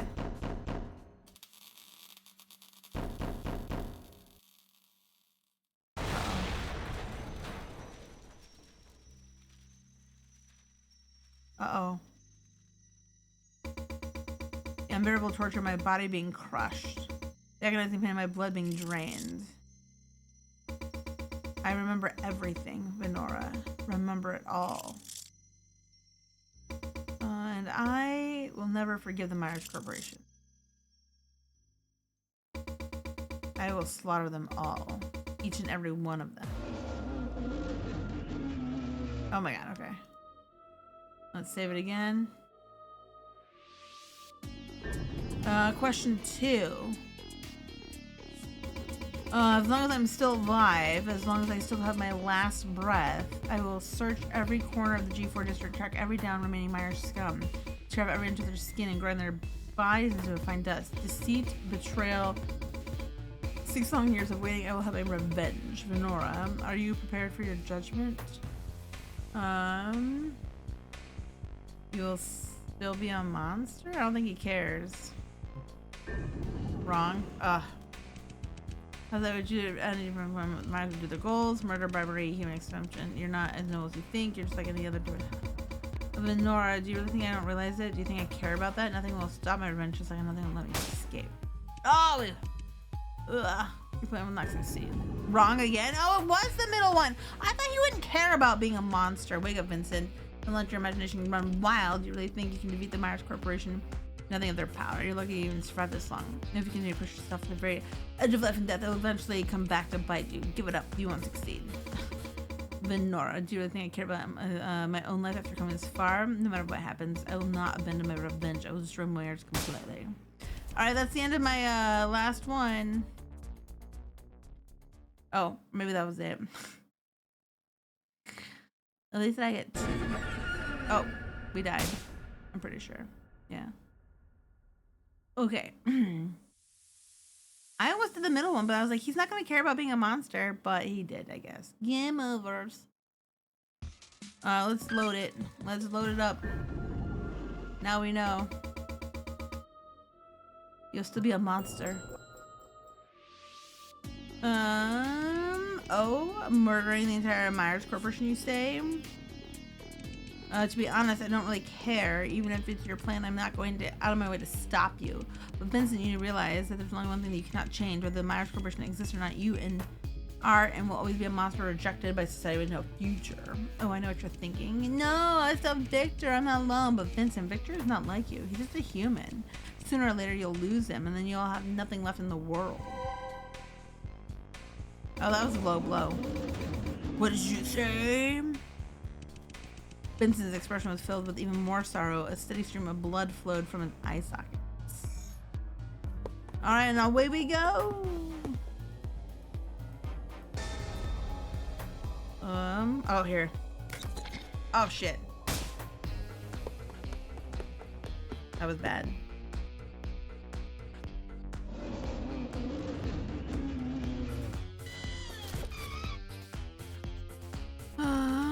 Keep pushing, Venora. You're almost there. Just gonna be able to escape. Room 3.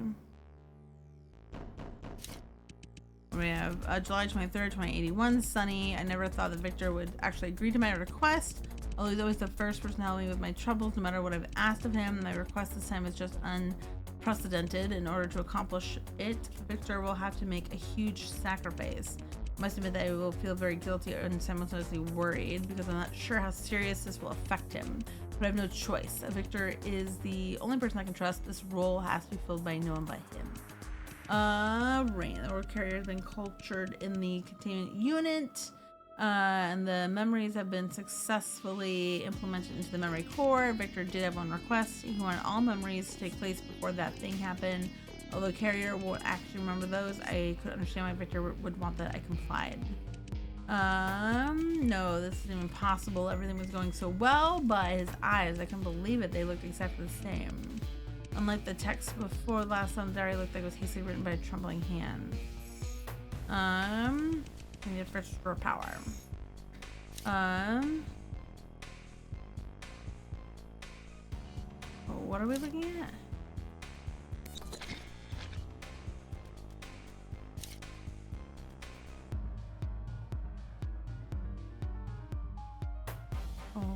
Oh, okay. I get it. We're gonna add these two together to get what we need for this pattern. So like this one is gonna be a 3. Oh, wait, what? 3, 1, 6. Okay, hold on a second. So we have 3, 11. Okay, so if it's gonna be, maybe we only light up on the 3, 11. What did I say is 17, 8 and 17, 8, 17, 5, Okay, so maybe if only if it's those numbers we light it up. Like we have 3, 6, 7. Is 7 1? No, 7's not 1. 8 was 1 though. 5? Yeah, 5 was 1. That's 17, which was 1. That's 11. There we go. There we go.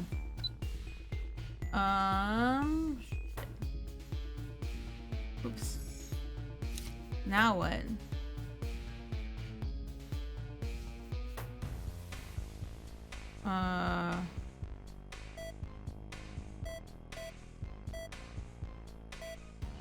Oh.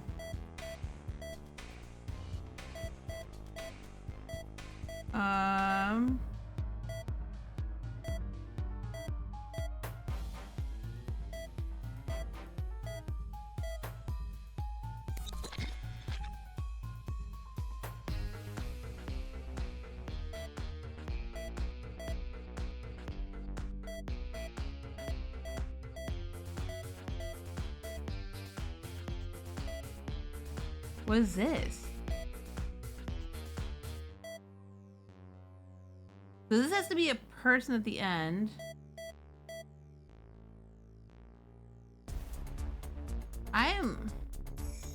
Okay, I think that's got something to do with here. So I never thought Victor would actually agree. Oh, he's my request is unprecedented in order to accomplish it. I must admit, I feel no choice. Victor's the only person I can trust. Has to be filled by no one but him. Carrie's been turned away. Victor's on my request. Before that happened, although the carrier won't actually remember. Cloudy, must be impossible. Well, his eyes, I can't believe they look exactly the same.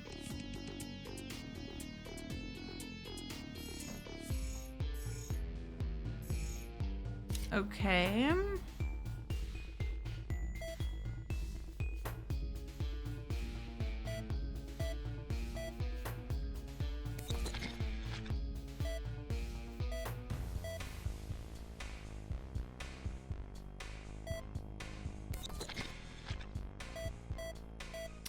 I don't understand what this puzzle is trying to tell me.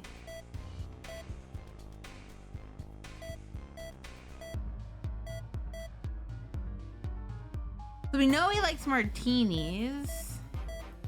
Like he had that martini with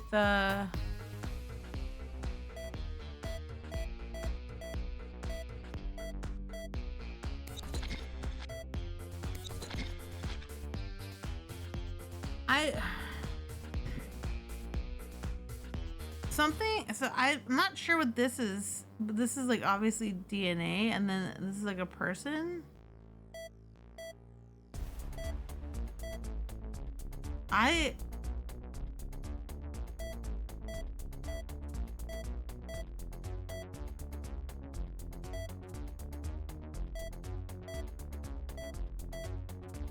We saw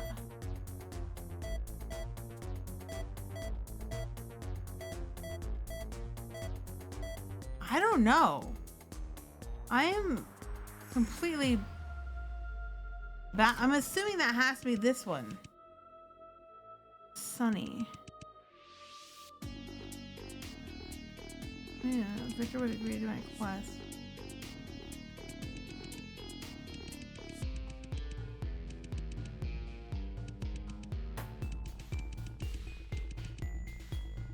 This role has to be filled by no one but him.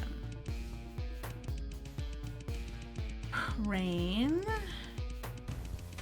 You want all memories to take place before that thing happens. And then everything was going well, but his eyes, they completely looked exactly the same.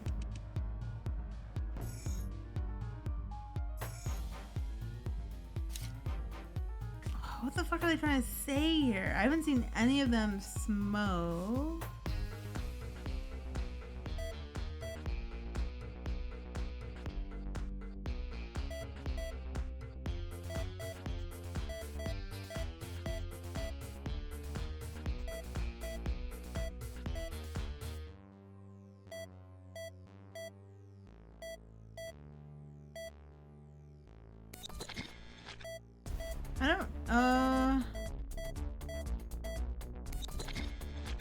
I honestly, okay, hold on a second. I might have to look this one up. I am not understanding this puzzle.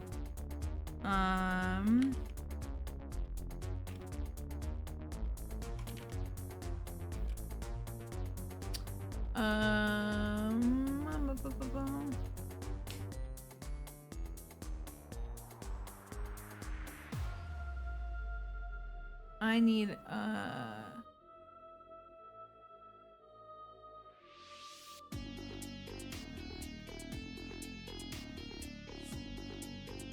okay, basement, room 3.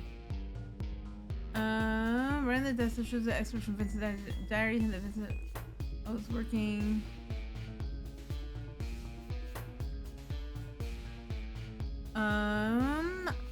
However, only the ones before a certain thing happened. The person carried his memories. We now know that Draco is a cyborg that combines Vincent's genes with the young Victor's memories. Click on the screen to choose a cigarette holder from the memory core, which represents Victor. Cigarette core represents Victor? And the martini for the jeans, which represent Vincent. Okay. And the suit for the bow tie, which is the final. Okay. The cigarette was Vincent? Vincent was mocking him. Okay. Alright. Enough. I got the hints I needed. That one did not make sense to me. I probably would never have gotten that one. Oh, Vincent. Not looking so good. Let's save this one. Venora. Vincent, you really are quite persistent. Take a look at yourself and what you become. Are you really that obsessed with killing me? Venora, is running away the only thing you can manage? Me running away? Vincent, why can't you see it? You're the one who's really been running away all this time. What are you saying? Question 3. Ask yourself this, Vincent. Do you really think all this Myers' fault? You constantly tell yourself that Myers is the cause of all your misfortunes, but the truth is you just don't want to face the fact that it's obvious to you. You can't change what already happened. You didn't matter to the Myers Corporation. Your time to die is near. You can't change. Did I take too long? Yeah. I think I took too long. You're not allowed to take that long. All right. Yeah. Okay, let's load it. Let's try it. Question 3.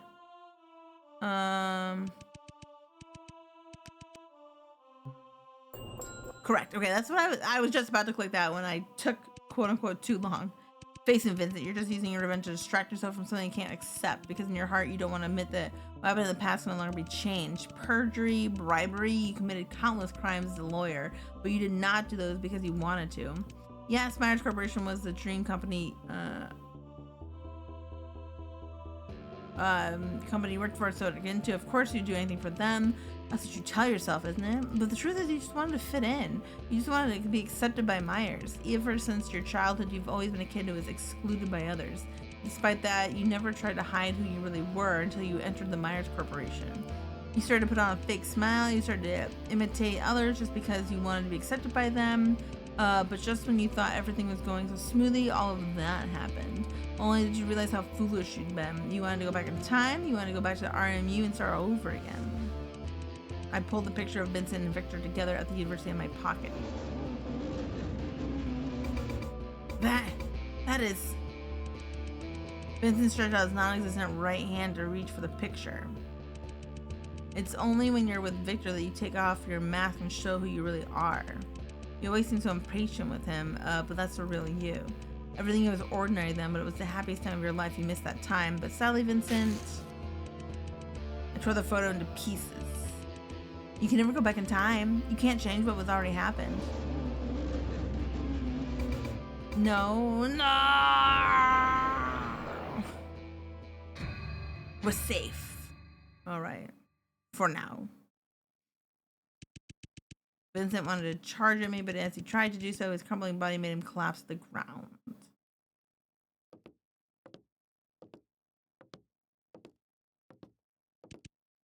Well, Vincent. I walked up to Vincent, who was lying on the ground and unable to move. Since your wish is simply unattainable, could you do me a favor then? Die!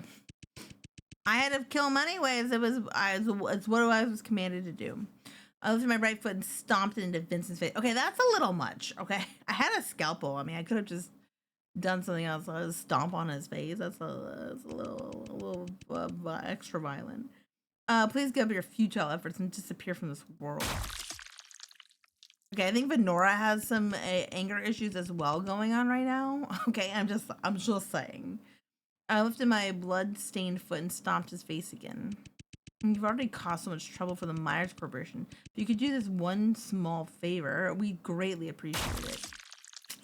Yeah. Again and again and again, I felt the same emotions welling up inside me when I sliced open the cyborg's chest. It felt exhilarating. Before I realized that the part above Vincent's neck was completely flattened. Finally. Now all that's left to do is finish my mission. I started to walk towards the exit. That is that weird figurine keeps popping up. As expected, I met that man again outside the room. But, Venora, I'm so glad you're okay. How is my master, doing? He's dead. What? Why? How? Draco couldn't believe what he was hearing. His whole body began to tremble. I killed him, and nonchalantly added. Venora, but why? Why did you do that? What's the matter? Was Vincent that important to you? My voice was toneless as I questioned him. Do you even need to ask that? He's my master. No more importantly, he's my brother. Venora's like, meh, I don't care. After a few seconds of silence, I walked over to Draco. Venora, what are you? I leaned on Draco, wrapped my arms around his waist, and hugged him tightly. Is she gonna fucking kill this one too? I buried my head in his chest.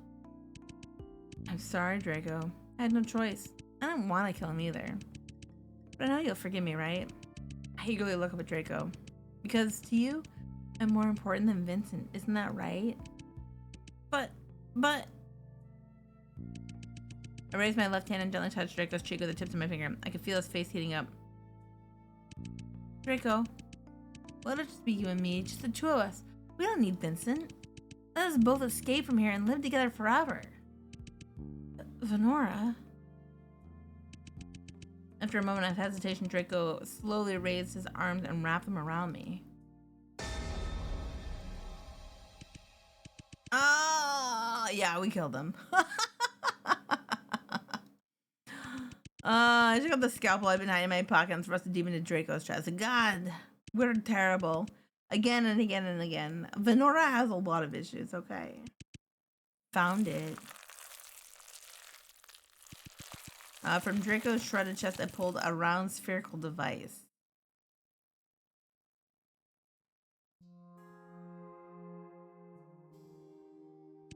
Unbelievable. So Vincent's so-called secret weapon is a cyborg made of his own genes and young Victor's memories.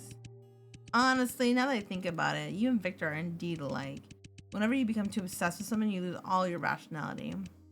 Forgive me, Draco. I do appreciate all the help you've provided. However, my mission is to destroy you. I tossed Draco's memory core aside and began to slowly approach him with my scalpel. I deserve this. This is all my fault. I'm sorry, Venora. I'm sorry I couldn't save you. I feel like I need to save it. I feel like something's gonna happen.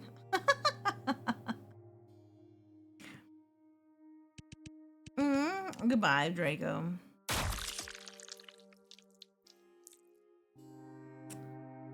Goodbye.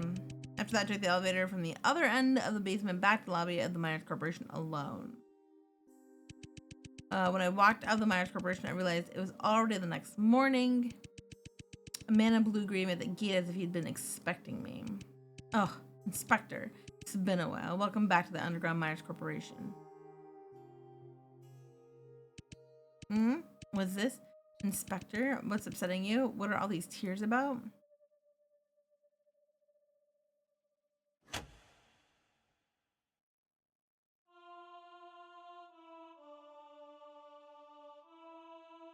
So we never see Monsieur M's face, and the person at the end.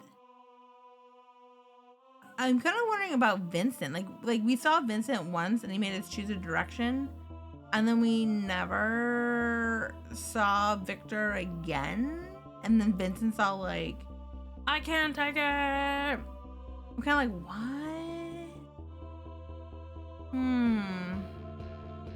I wonder what this other.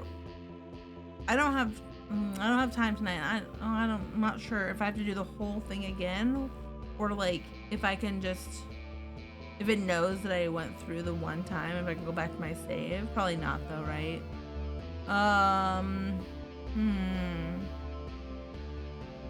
I wonder what answers we'd get if we went the other way, the other direction.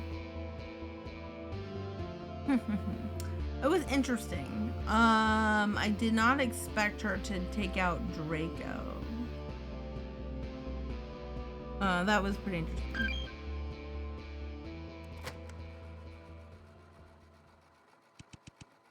In other words, by taking advantage of Venora and Vincent's past memories, Monsieur M wants to turn them against each other. But don't you see, Monsieur M is expecting that woman to come back to the Myers Corporation.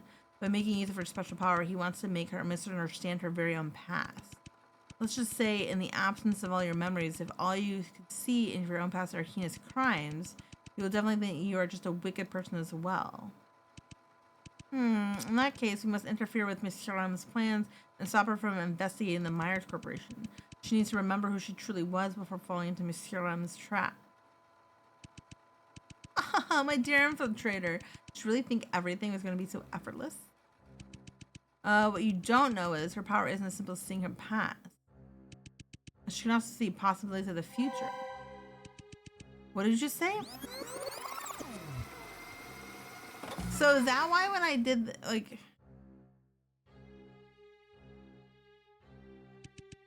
Lady Kit, with all due respect, napping here isn't the most sensible choice.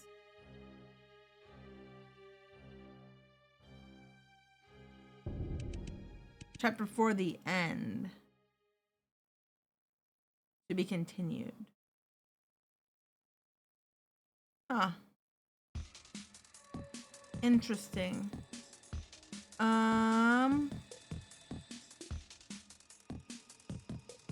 Interesting. What is this? Auto forward time? Oh, okay, yeah. About... that's fine. Chapters. So, okay, they say coming soon. I think it's been actually a while. I don't know. I don't know exactly when this came out. Let me see if I can find that out really quick.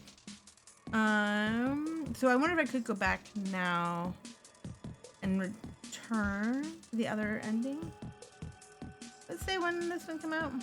I think it has been a while. Come on. Why is my internet not working now? Maybe it's this website. I'll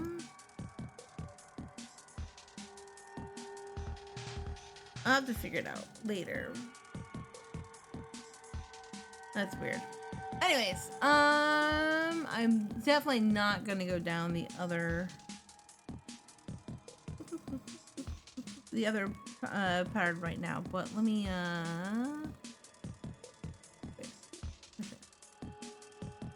oh, it does say 2021, so it's been 4 years. Right there, it does say 2021 on there. Interesting. Okay, Alpha. It's been a long time.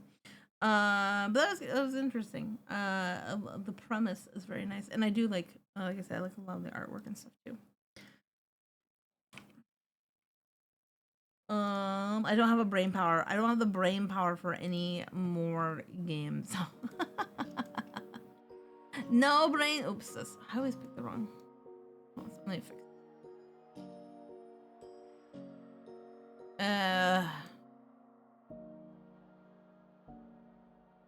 Come on. Lock on. Okay, well, close enough. Close enough. It was like moving around a lot more earlier. I might just actually fine. We'll get rid of it. That was an interesting game. So yeah, obviously there's no time for Andy and Lele. Plus, I can't do any more talking.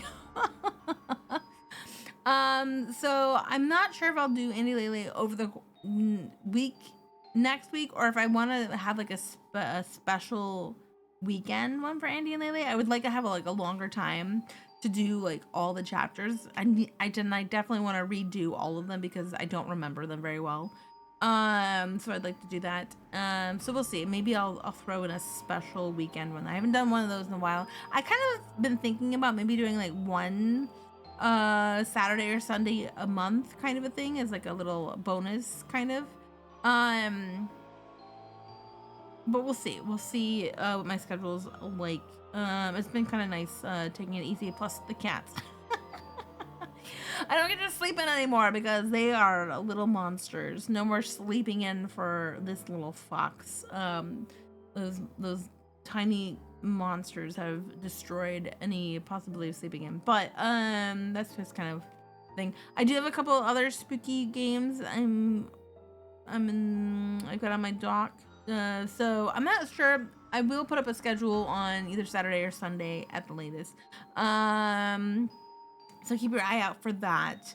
Any evening streams during the week will be at 7:30 p.m. Eastern, and I look forward to seeing you guys again soon. All right, thank you for hanging out with me. That was an interesting game. I am looking forward to. I hope Dino comes back and does more, but I understand it's it takes a lot of time and energy to put behind a game. So hopefully hopefully there's more coming.